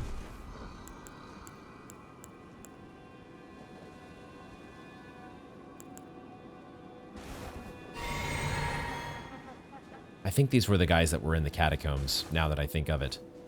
But they are a buffed up, beefier version.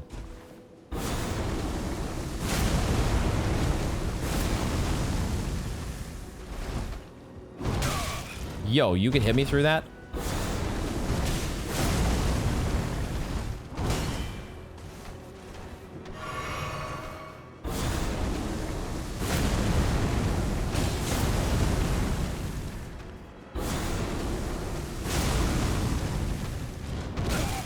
There was supposed to be a roll there, but I wasn't spamming it, so it's a little on me.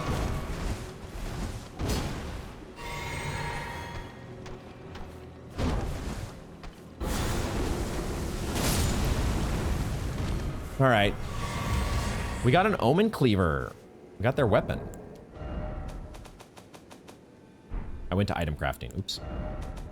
Omen Cleaver. Why am I pressing all the wrong buttons today? One of those days. An Omen Cleaver. This is a big old sword. What's the strength? Huh. Surprisingly, we can wield this. I would have thought that this was going to be a much bigger ask in strength. Heavy-bladed curved sword of a colossal size awarded to Omen as a tool of war. Oh. Min. Omen. Okay. This has been a long time now. A long time. But one of the first things that we picked up was this talisman pouch, which we got from the Fell Omen. But there's no blurb about Omen on this item. Shit, where is... I know we've read something before about the Omen. So these dudes are these creatures that we're fighting right now. They are Omen? Question mark? I think so. This weapon is made to take advantage of brute strength. The pattern etched upon the blade is the remnant of a deteriorative malediction. Talk about a mouthful. Instead, when bestowing a weapon, preparations must be made for taking it away. What the fuck? Omen Cleaver. So those dudes do not really look like they'd be related to Margit. But at the same time, all of these little protrusions. Okay, we're going to do the thing that was suggested by somebody in the comments, which I thought was a good suggestion, which I wanted to take advantage of eventually, which is to, in order to illuminate my surroundings when looking through the telescope, is to drop a glowstone. Does this work? That does work. Okay, so we can give a different light source to allow ourselves to see better with the telescope. Good suggestion. I'm not open to most comments, as you all know. I don't want to be told many things, but this is one of those little pro tips that actually kind of, I think, helps further the spirit of our playthrough, which is to try to notice details. So, man, I kind of want to look at Margit again now, but he had all sorts of, like, horns and stuff that were growing on him, and maybe these are the same thing, except they've been cut off. Horns, bones.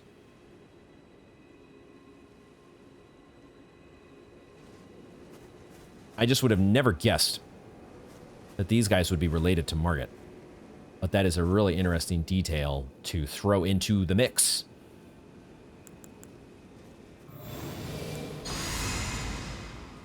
I really probably should not be using this, I think, this Dragon Fist is not the right weapon against these guys. I think what we really want is to get our Uchi out. Bring me, maybe even the Winged Halberd. Should we try the Winged Halberd? The Winged Scythe. Maybe we should try this against these guys. Okay, we're trying, this is new weapons day, folks. All these options that we've been thinking about and considering, we're starting to try them out. We're trying out the Winged Scythe over here right now because, why the hell not? Maybe Holy Angel Wings with a bleed effect is what we need against the Omen. I could have sworn there was another Omen Roman. Boy, oh boy. What is wrong with me today? There's another Omen around here. There he is. Okay, I knew I saw him around here somewhere. Let's find out how... I'm going to give myself a turtleneck here, just to make sure I don't run out of stamina. But I kind of want to do... Let's open up with the Dragon Claw.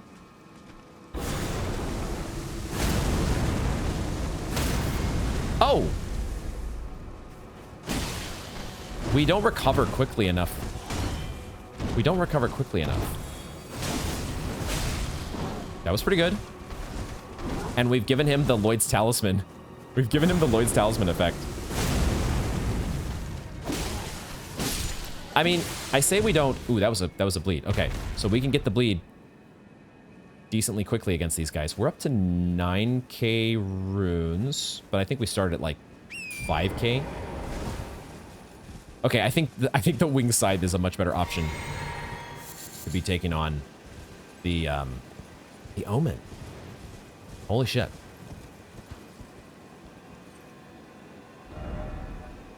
Oh, we're kind of heading the... Well, we're not really heading the wrong way per se. I am just kind of thoroughly exploring the area. I'm exploring the vicinity.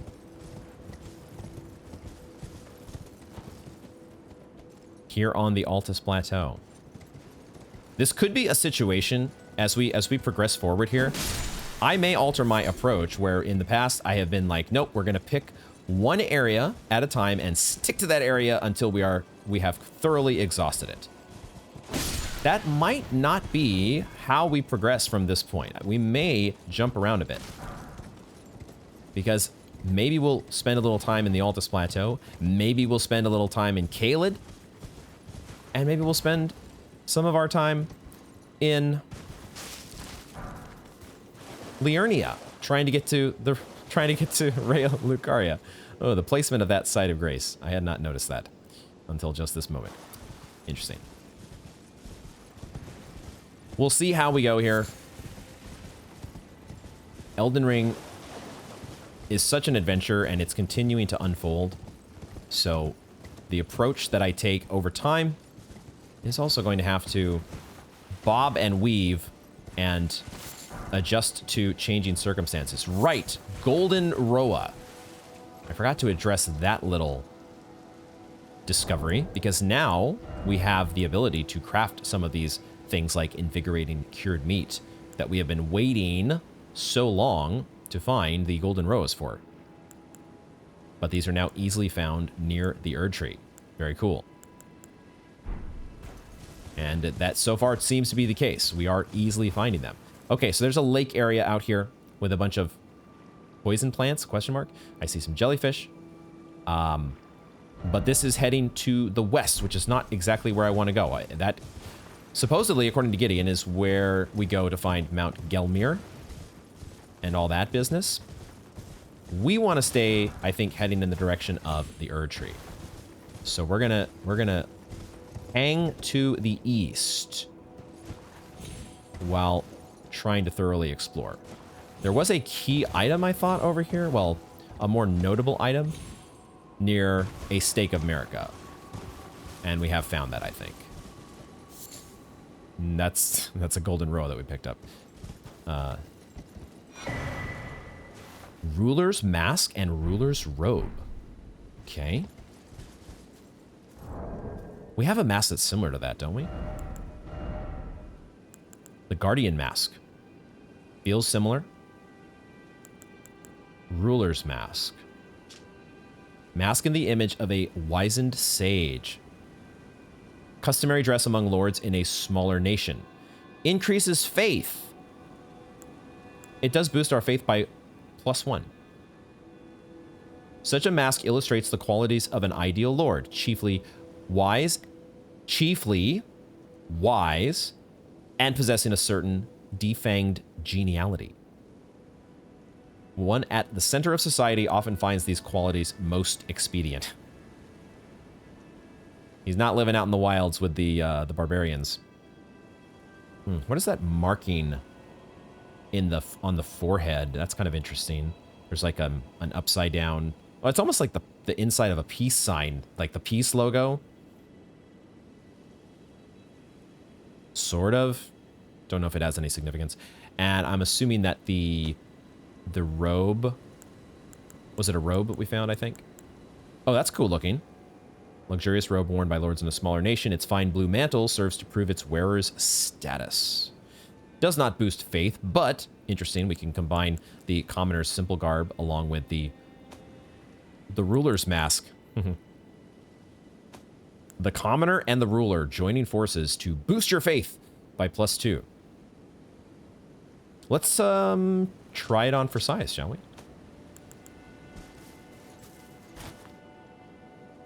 Oh man, we are creepy. Oh dude, the eyes. There's actually an opening for our eyes. Holy shit, that is creepy as fuck. We don't get that with, we just get the dark, shadowy eye holes, eye sockets. But in this case, oh my god, that is creepy as all get out. Wow. What does it look like with the... Combine that with this? Oh yeah, oh man, we are schwanky looking. Oh baby, with the fur leggings as well. We need to complete the look here somehow. The vulgar militia gauntlets. We going sleeveless. That's the look we want. It is pretty interesting when you think about the environmental storytelling. This you've got all of these wagons, or whatever we're calling them, but they have been all. This caravan has just been absolutely annihilated, presumably by the Omen, right? The Omen took them out. Why was that? And you think about it in concert with this ruler's mask that we just found. So this was a ruler along with all his you know, entourage. And they were, I don't know, ambushed or waylaid by these Omen. There were so many wagons as well. Do any of them have chests, I wonder? We've seen the chests before with other similar vehicles. Are any of these going to have anything like that? So far, I haven't noticed any, but I have not been looking for them. My attention has been kind of on the general surroundings. And mainly looking for more Omen to whack me over the head. We are within the range of this Stake of America, so I am curious if there's something that's going to be happening soon. I do see another Omen over here. I guess we'll go to take him out. The Dragon Claw combined with the Wing Scythe seems to be a better combination.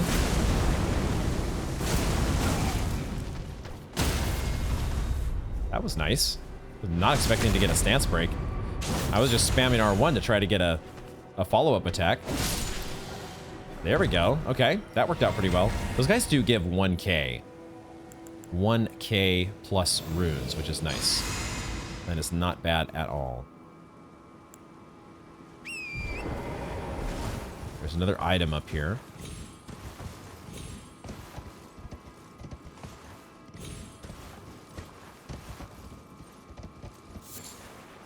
Oh, nascent butterflies. A nascent butterfly. That is one of the things that also happened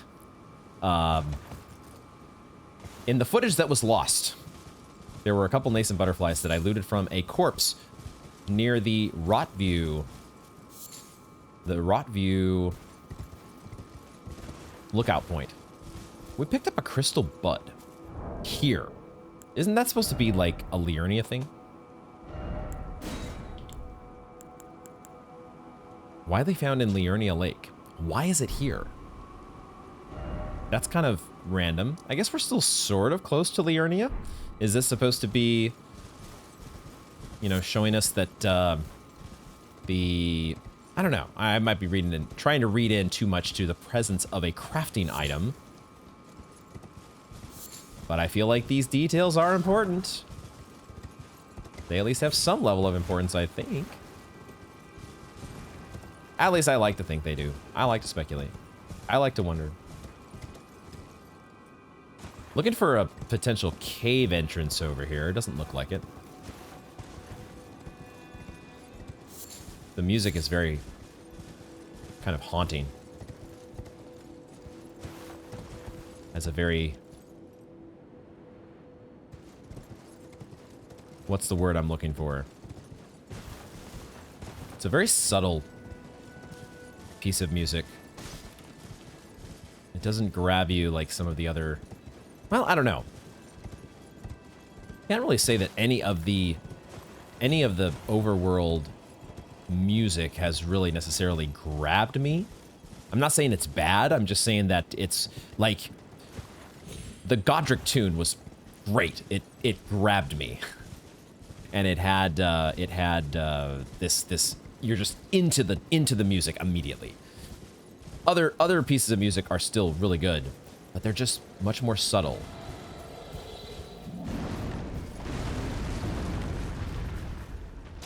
Uh-oh. Uh-oh. Ancient Dragon Lansseax. I have no idea how to say that, and also I have fallen off. Oh. Dead. Okay. Stake of America. Talk about being grabbed. Okay, we weren't exactly grabbed, but boy, were we wrecked. What the fuck? I was so lost in trying to pronounce that name. So we got one dragon heart, and then we are immediately presented with another dragon.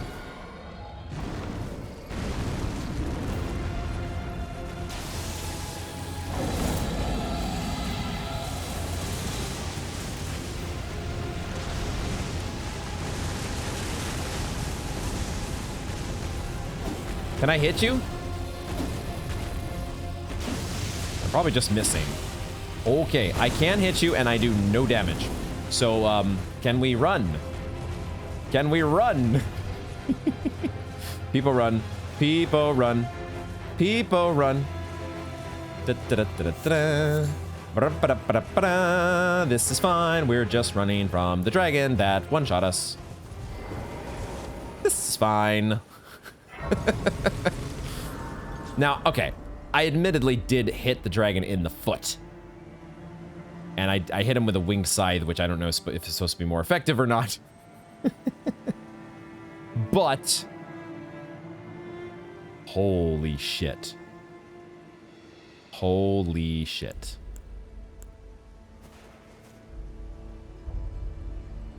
I think we found the capital, folks. And we also found a pretty war-torn section in front of it. Okay, we need a moment to process. We need a moment to process. We also found a golden seed. So I guess we can process that real quick.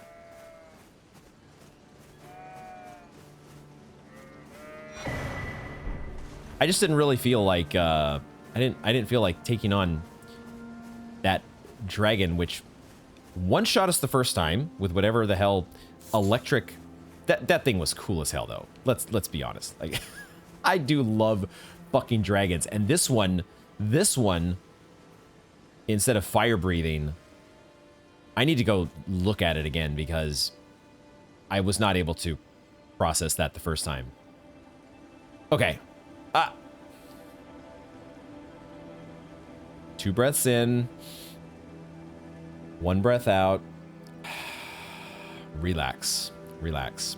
This feels a little bit like the whirlwind tour of Liurnia that we did one time. This episode feels a little bit like that in that we're doing so many different things with the weapons that we're using, but we're also making it into some really exciting territory in the game. We are at the Erd-Tree Gazing Hill. Yeah? Yeah, that seems about right. Do we get to talk to Melina again? We don't. A little surprising. We're going to return to the Flying Dragon Lansseax. No idea how to say that name.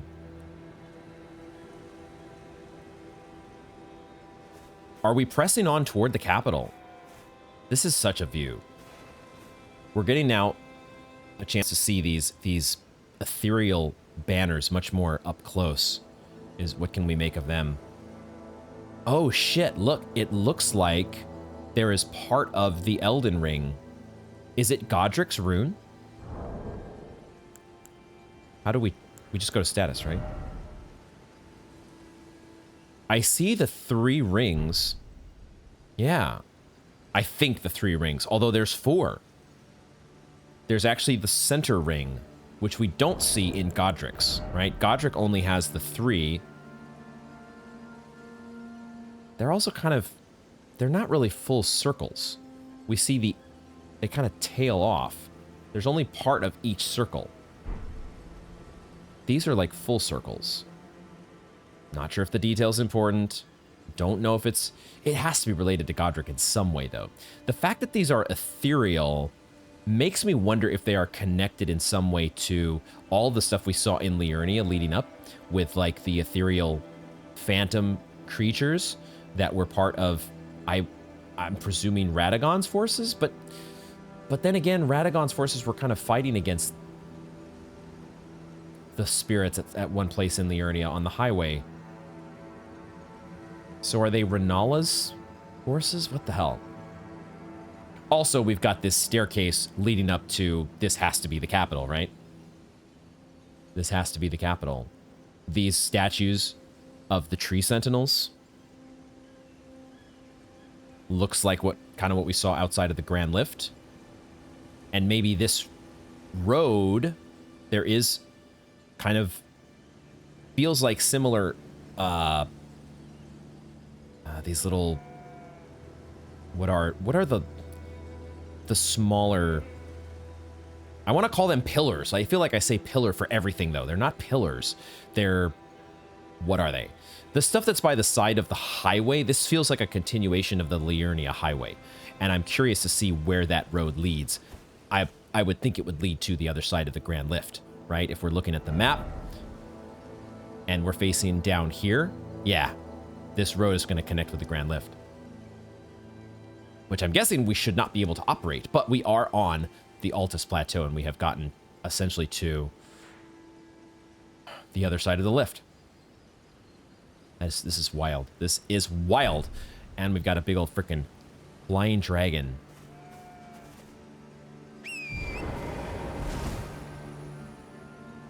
I see a catacombs statue up there as well.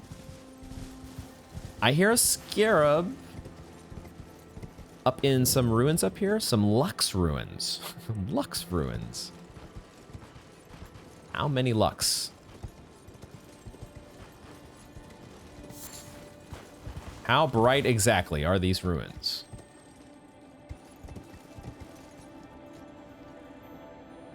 I guess the scarab is up here, which I'm not sure if I can get up to.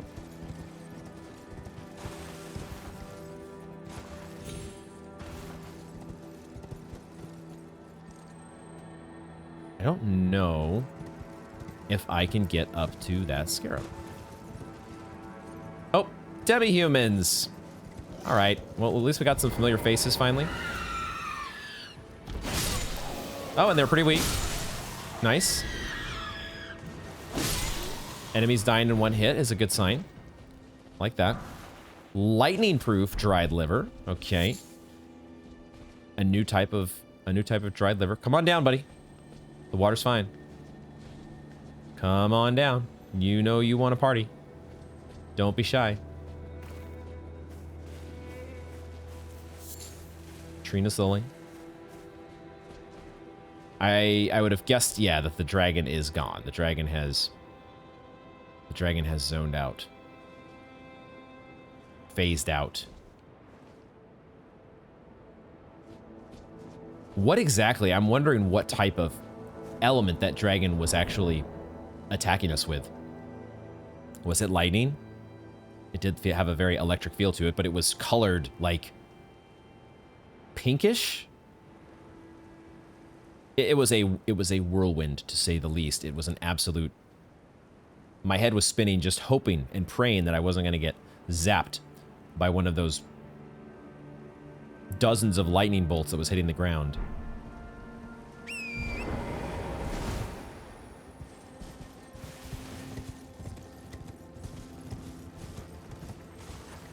How do we get up? Because if I could get up, that would give me even a better view of the area. But it looks like we'd have to head around this way.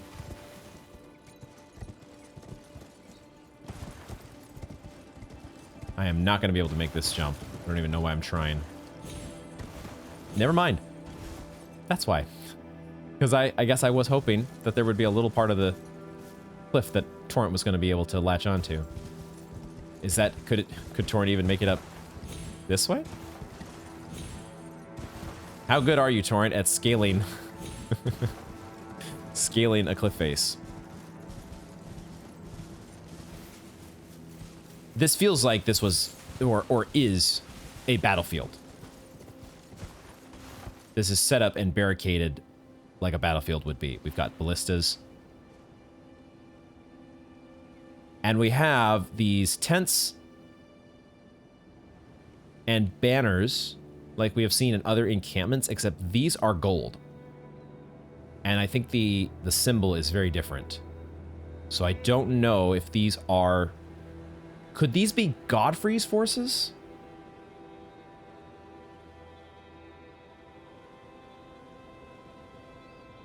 They're definitely not... Well, I feel like they're definitely not Radagons. Oh, there's a knight over there. Okay, all right. Oops. Just want to back out of my telescope, that's all. I think I see the other side of the Great Lift. Definitely not in thorough exploration mode at the moment. I am more in... I kind of want to make some broad stroke connections with this new area that we are in, the Altus Plateau. Trying to connect some of the overall mysteries that the game has had for us. This is the other side of the Great Lift. And there are 2 Guardian Golems, as well as the Side of Grace. I'll take it. Kind of walked right into that one. We're going to rest as well to see if we can get some dialogue with Melina. This one does not have a Ray of Grace, so I would presume no dialogue. But it is the Altus Plateau. So this could potentially be the first site that you would get if you were coming to the plateau through the Grand Lift, as opposed to the Ruin-Strewn Precipice. Okay, that does feel really good, by the way. It feels really good that we did piece together the hints that were given to us by both the Finger Reader Crone and that spirit. And it did, in fact, point us to the Ruin-Strewn Precipice and to the Altus Plateau, which is cool. I don't necessarily want to engage. We could probably take these guys on. I might switch back to the Golden Halberd to take them on. That seemed very effective against the other golem that we took on the other day. Yeah, we're getting lots of Golden Roas, lots of Altus Blooms. So we have a plentiful amount of our new crafting materials here.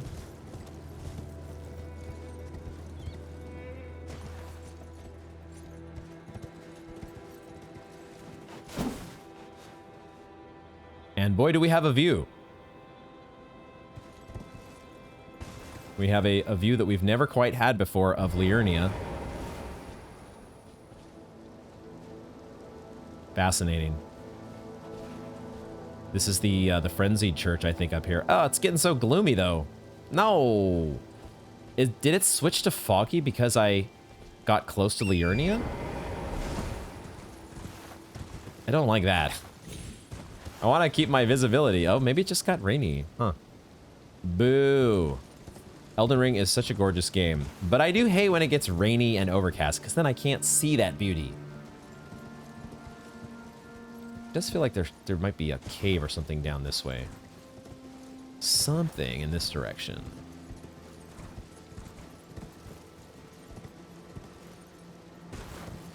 Oh, maybe an Everjail. There was a shadow there that I thought was a demi-human. I thought it was an enemy that had snuck up on me. There is an Everjail here, isn't there? Okay. Okay, dokay.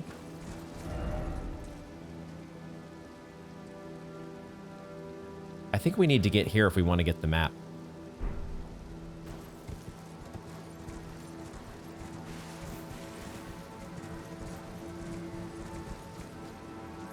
I do see a stone sword key slot, so it looks like this is a pay-to-play Everjail.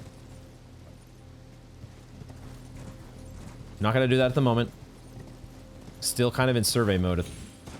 Survey mode to start out. Here in the plateau. Boy, there is a cave over here, isn't there?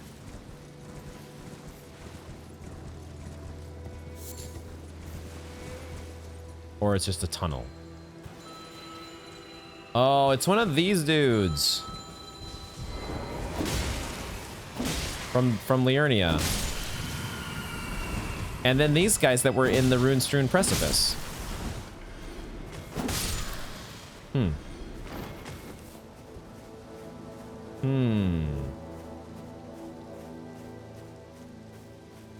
happened to my lantern?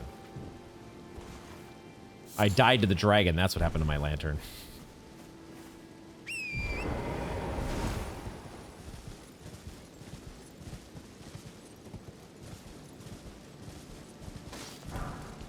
We are also, of course, exploring without the map yet, so that also disincentivizes me thinking about potentially exploring everything with my normal thorough approach, and then we are led back to the battlefield. I do kind of want to make my way to the capital. Wait, which way are we? Oh, I'm facing... I see, here's the capital up here.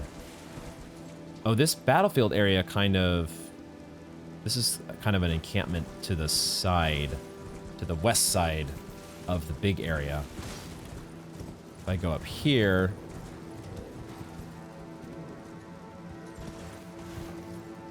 A little worried about getting sniped by ballistas and such.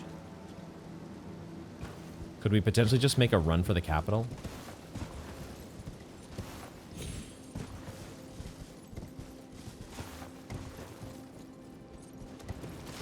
Well, here's the road, though. Here's the highway.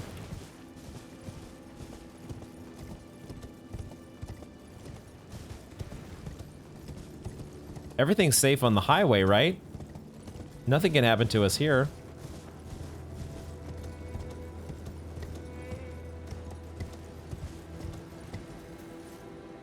One of the big doors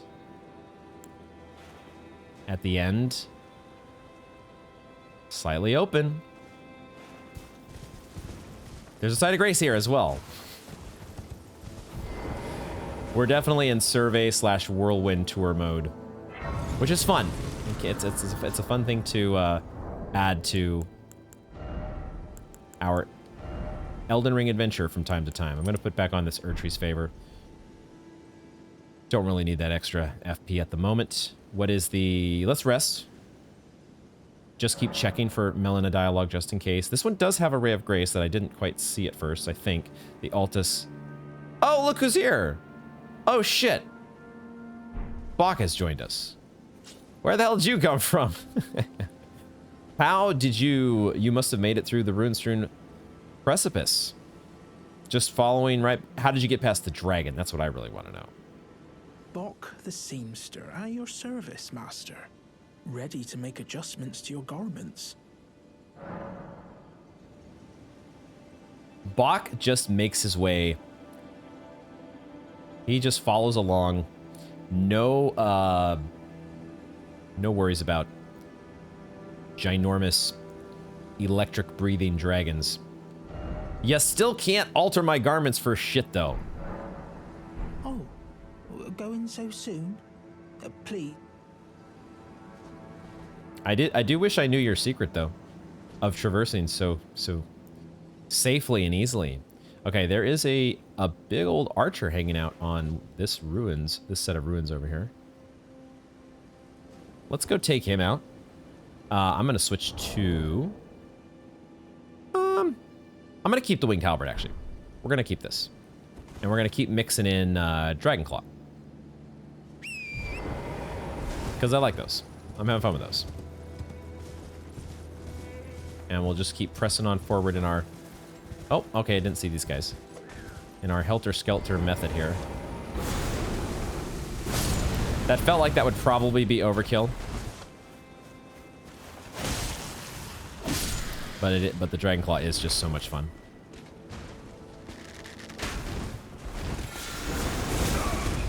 You have that... You have that spell, don't you, huh?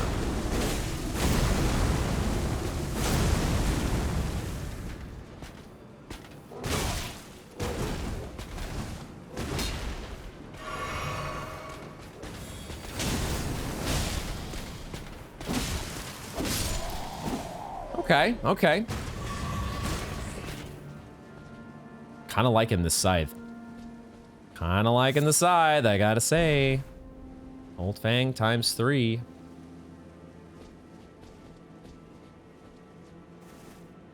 I'd like to get a look at that guy's shield. I guess it's gone now, huh? Now that he's dead. But he's got the same sort of, well, I think he has the same sort of gear as the Tree Sentinel had, right? This very Erdtree-centric armor set.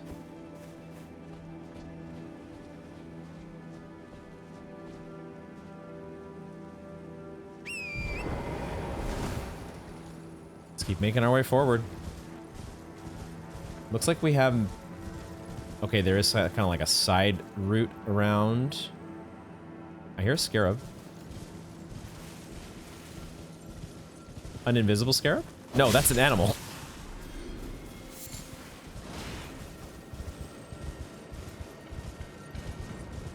What aggro to us? Oh, there's a ballista in the distance. Okay, that's why we go this way. Get out of this line of sight of the ballista. Okay. Now, where is that scarab, though? Up here?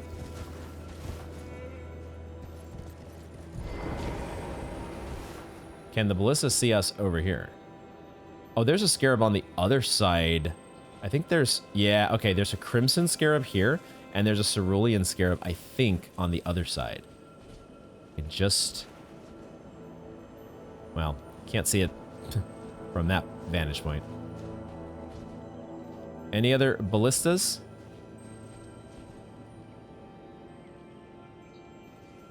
Just like Godric's forces, just like Radagon's forces, if these are indeed Godfrey's forces, whoever's forces they are, they've seen better days. The Hollows have seen much better times. But right now we're trying to, we're not taking them head on. We are trying to circumvent, oh, there's a bear. We're trying to circumvent the hollowed out royal capital.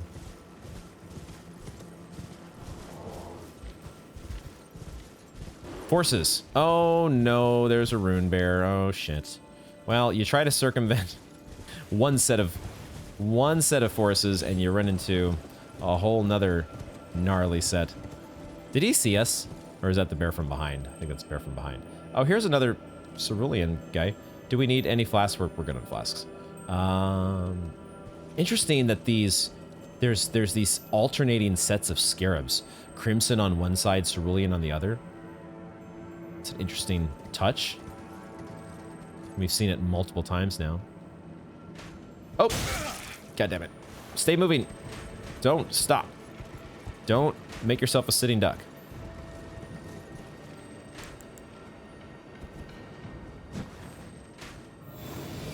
And deploy your trickle heal, because that's definitely going to save you against the Rune Bear. Rune Bear, we don't exist. We are... You see no tarnished. You see no...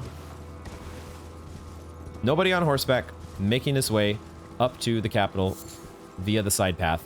It looks like there's a big old poison plant over here. Okay. You sent a poison plant? You left a poison plant to go... Oh, is there a cave there? There is a cave. Look at this. Perfumer's Grotto. What the fuck? That's a new one. Perfumer's Grotto. I would be absolutely floored if we got Melon to dialogue at the Perfumer's Grotto. Is this an actual, like... This looks like it's a cave. Okay. Alright, we'll check that out eventually. I thought for a second it might be some weird, like, shop. Like, there's this new NPC called the Perfumer that they've set up shop here outside of the capital. Oh my god, poison. Let me out. Let me away. Okay. We're getting close. Oh, I think I see nascent butterflies. I do. Cool. This is really... You gotta be fucking kidding me. Double tree sentinels. Holy shit. Can I make myself invisible?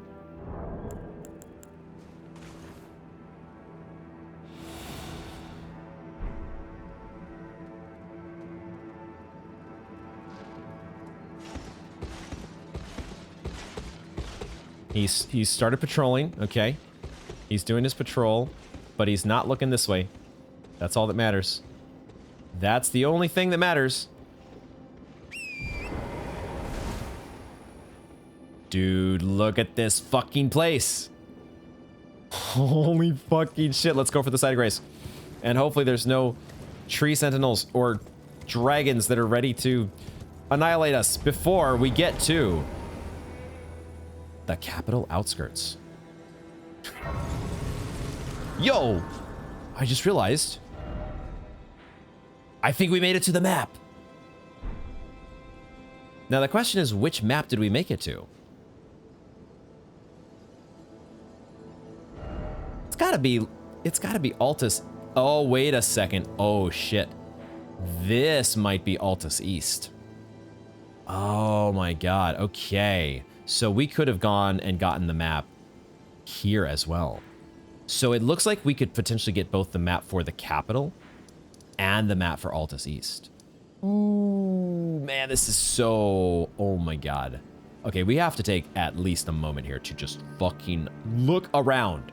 Because looking OP, and goddamn, we are on... Okay, we did not make it inside the capital. This big old fucking massive gate, guarded by double tree sentinels, who are fortunately blind as fuck. Blind as bats. Holy fucking shit. Okay, also, I think we just found 2 golden seeds. Because this is not just any old golden sprout. This one is like, this is like a minor golden sprout. If minor Erdtrees are a thing, I think we found like the sprout version. I feel like this is... Boom. Give me another flask. Actually, okay, I thought for a second Melon a dialogue. The outer wall phantom tree. Okay, never mind. They're not sprouts, they're phantom trees. Phantom trees.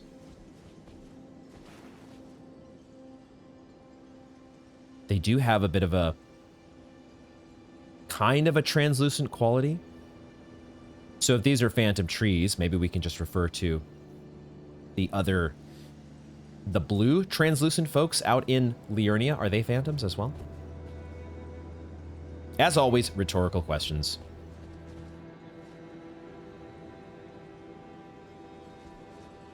We have 3 golden seeds though. That's pretty hype. Because it did look like the menu here. God, could they? Are we going to eventually get another price hike to where it goes to 4 golden seeds? Goddamn. We're not there yet, if that's a thing.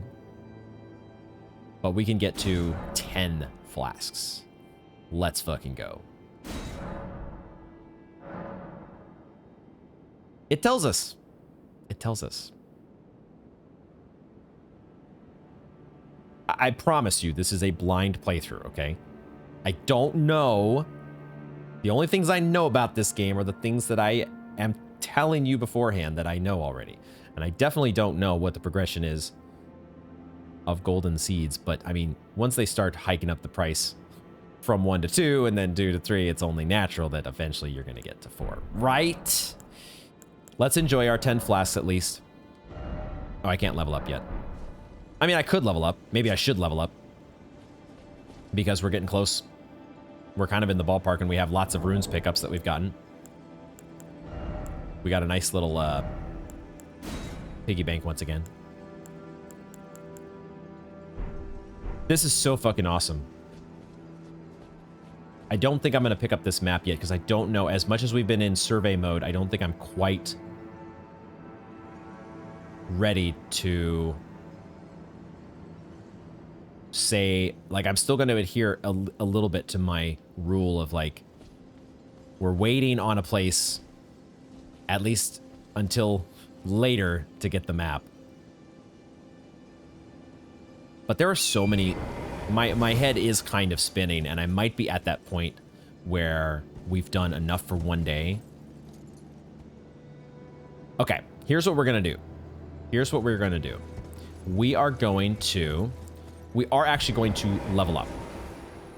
I'm going to take a moment and pop some runes, and we're going to level up, because what I want to do is I want to go do at least a couple more attempts against a goddamn dragon, because I want to get the full flying dragon. First of all, I need to look at its name again so I can try to figure out how to pronounce it. But I want to get the full experience. I was kind of like running like a maniac the first time because I have souls on the line that I didn't want to lose. So let's level up first. and then we can go worry about a dragon. Okay, runes have been popped, and we are ready to level. The question is what?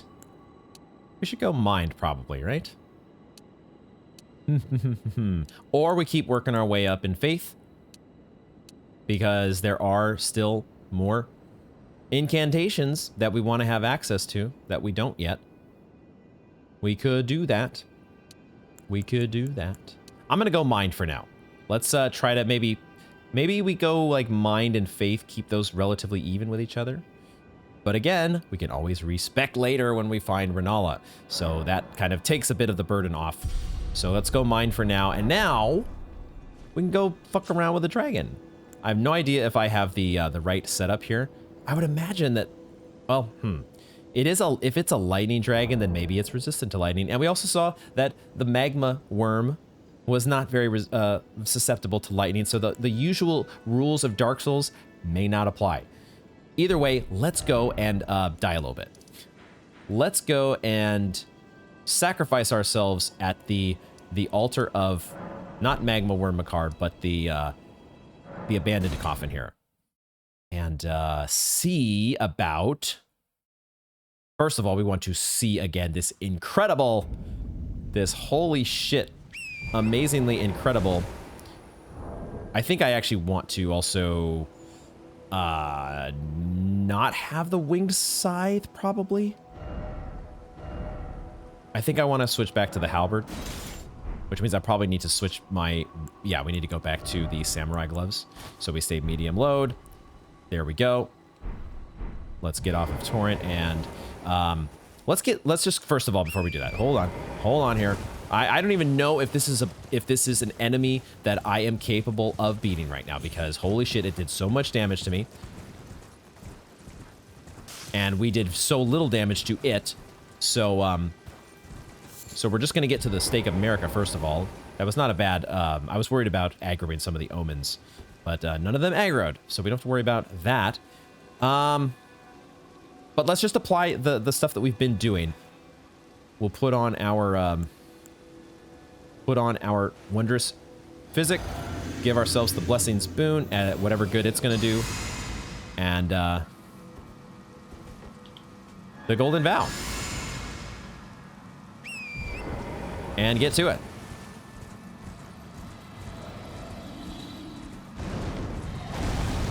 Oh my god, okay. Actually, we're doing some reasonable damage.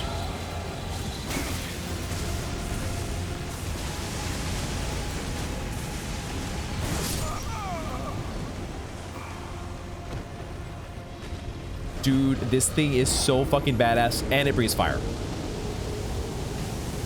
And it fucking breathes fire. Dude, it deals so much fucking damage. That, okay, it looked like it was literally pulling out a lightning spear, but then instead of throwing the spear at us, it just whacked us over the head with it, and we were dead. What we might want to do here is actually give ourselves this lightning protection. Is it possible? We're going to lose the effect from the Erdtree's favor, which means we need to adjust our equip load a little bit. I don't even know if this lightning protection is going to do us any good. Right now, I'm not going to worry about Fashion Souls. I'm just going to be giving myself medium load to try to... I want to have a little bit of survivability here against this damn thing. So I'm not even going to bother with the trickle heal. I'm just going to give myself the golden vow. We might give ourselves... we could... There are some wondrous flask options that could potentially give us a little bit more survivability. Cool.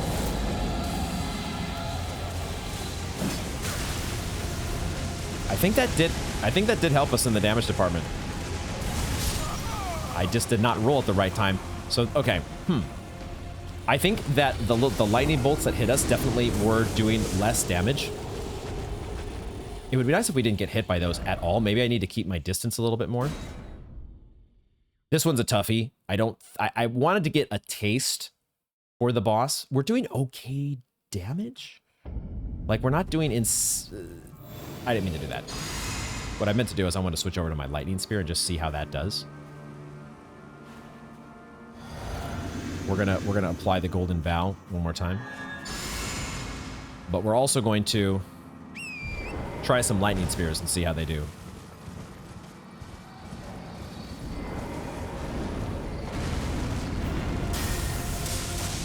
Nope. Okay, I don't think we're operating with the same logic as in Dark Souls, where lightning is super effective against dragons necessarily.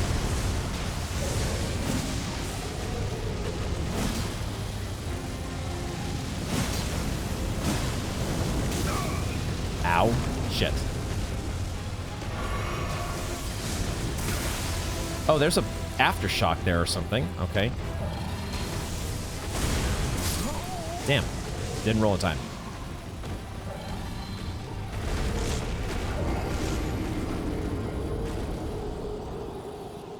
There's definitely a part of me that wants to dive in and start absorbing this boss fight. And at the same time, we are being so punished when we're getting hit. We're taking so much damage from this guy. Our lightning spear is not effective. We're also having a little trouble just hitting the guy. It actually might be better for us to try, like, maybe this is supposed to be a horseback fight, you know? Maybe we are supposed to be trying to treat this as stay on horseback, stay mobile. Is it possible, like, we could use Torrent to jump over the lightning?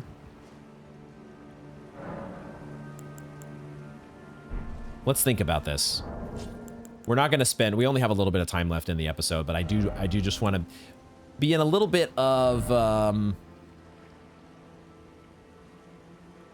what we can do is maybe just get rid of the golden halberd and just put the finger seal over here in the right hand. Just focus on finger seal only. We could try to maximize our lightning damage. Negation.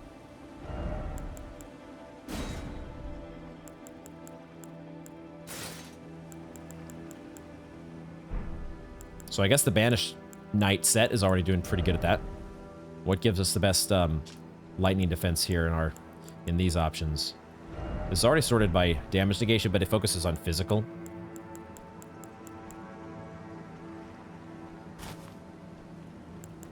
Our samurai armor is very balanced.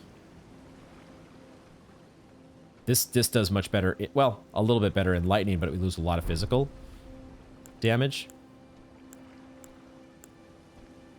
If we're not getting the benefit, if we don't need to raise our strength up to 20 with the Radagon Scar Seal, might be better for us to focus on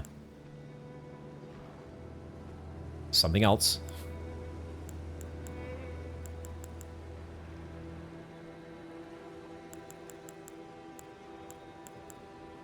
Raises holy attack. Is there a holy spell that might do the trick?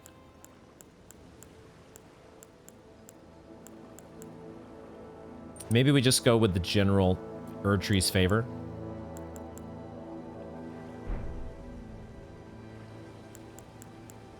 Thing is, we don't really need equip load so much, so maybe I'll just go with the Green Turtle Talisman, give myself more stamina. Let's see how that works. Now, the question is what spells would be good, because we don't, if we're staying on horseback, we don't want Dragon Claw, we don't want Aspects, we don't want Lightning Spear, because we know that's not effective. Maybe don't even want Blessing's Boon, because really this guy just hits too hard to really take advantage of trickle heals in any respect. So we would be looking at Fireball, but something tells me if a dragon is breathing fire, then the regular Fireball is not going to be of any use. Maybe Black Flame, though. That's worth a try. We could try the Frenzied Burst. And then what other ranged spell? Wow, we actually don't have too many ranged options outside of those two. Ugh, don't love that.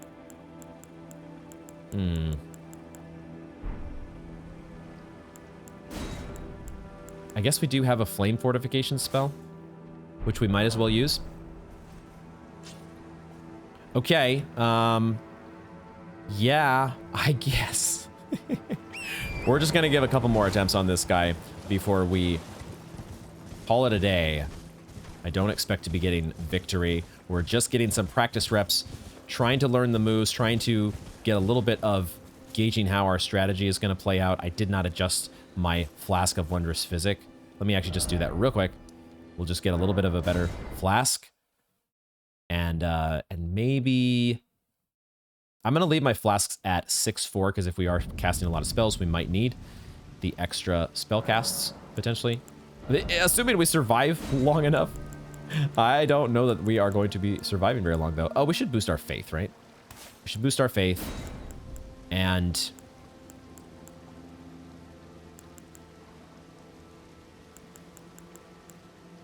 could give ourselves the Opaline. That might be good. That's almost worth a heal if we're getting hit by a big attack. So that seems reasonable for now. Oops.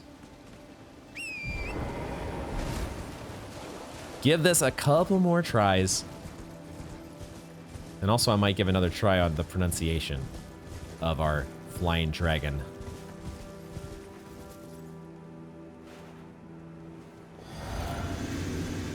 You know, I could maybe have the golden halberd on just to get the golden bow.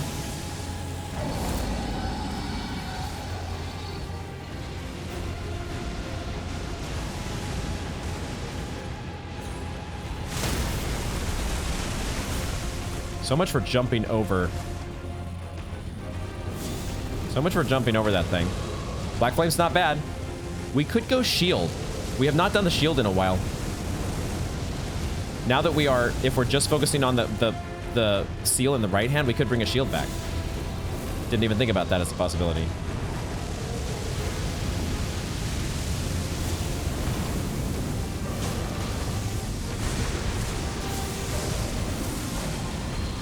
I like the damage that the Black Flame is doing, though. It's pretty good. Assuming we're hitting the head. If we're not hitting the head, then it's kind of so-so. I can't see you. Oh. Wait. Did we win? Was that not supposed to be like a full-fledged fight?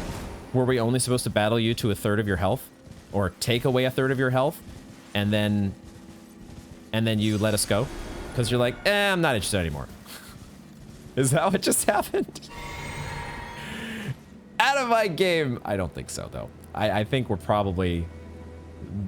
we have not seen the last of the... gosh, I still forgot to pronounce your name. Flying Dragon. Are you a cousin to Agheel? I'll have to catch the name when I go to edit the footage. But I think for now, that is where we're going to wrap up this installment of Elden Ring. We're going to rest, and we're going to see if this dragon respawns. Because there's a possibility that I glitch this thing out. I should never rule out that possibility, but let's make sure of that. Try to make sure of that.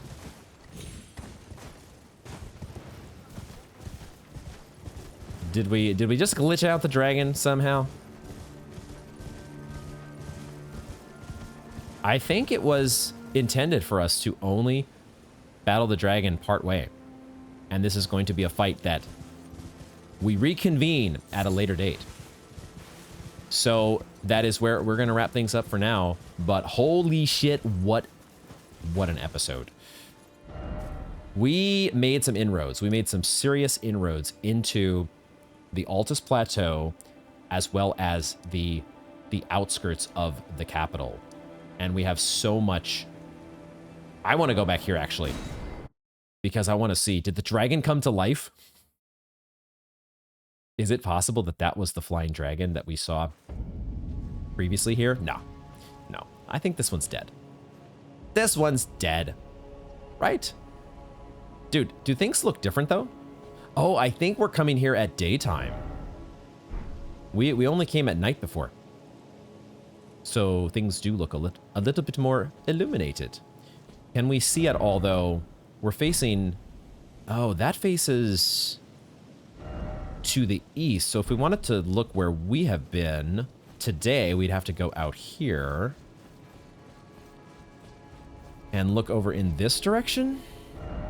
Yeah.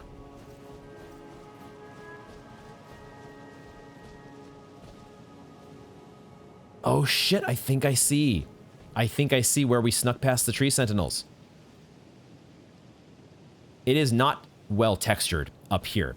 We are well too far away to really see things in any level of detail, but we have made it through this door now, I think. That was the door. It was much more well textured, but we have been through that door and we have gotten another full complement of golden seeds.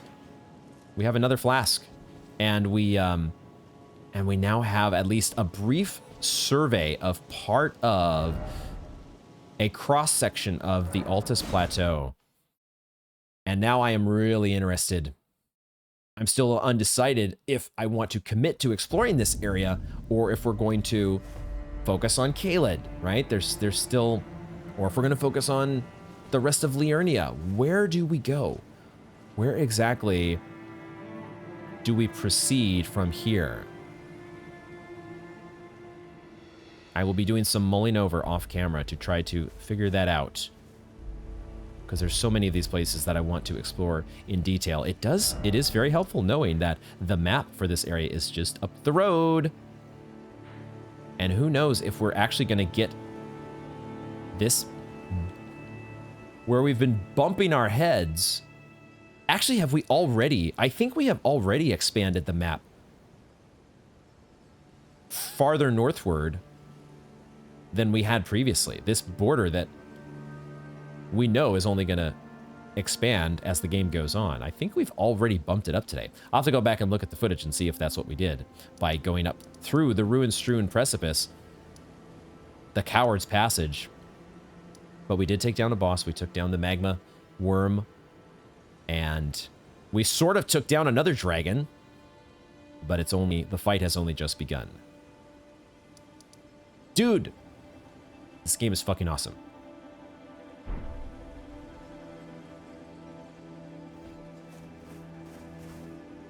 This game is incredible. Is this Mount Gelmir? I just thought, is this? No, we're too close to this. This is too close. That stuff is that's way over to the west, isn't it? What the hell do I know? All I know is there's so much to do. And I'm so stoked to see what's going to come next. Thank you all very much for joining me, and I hope to see you in the next one.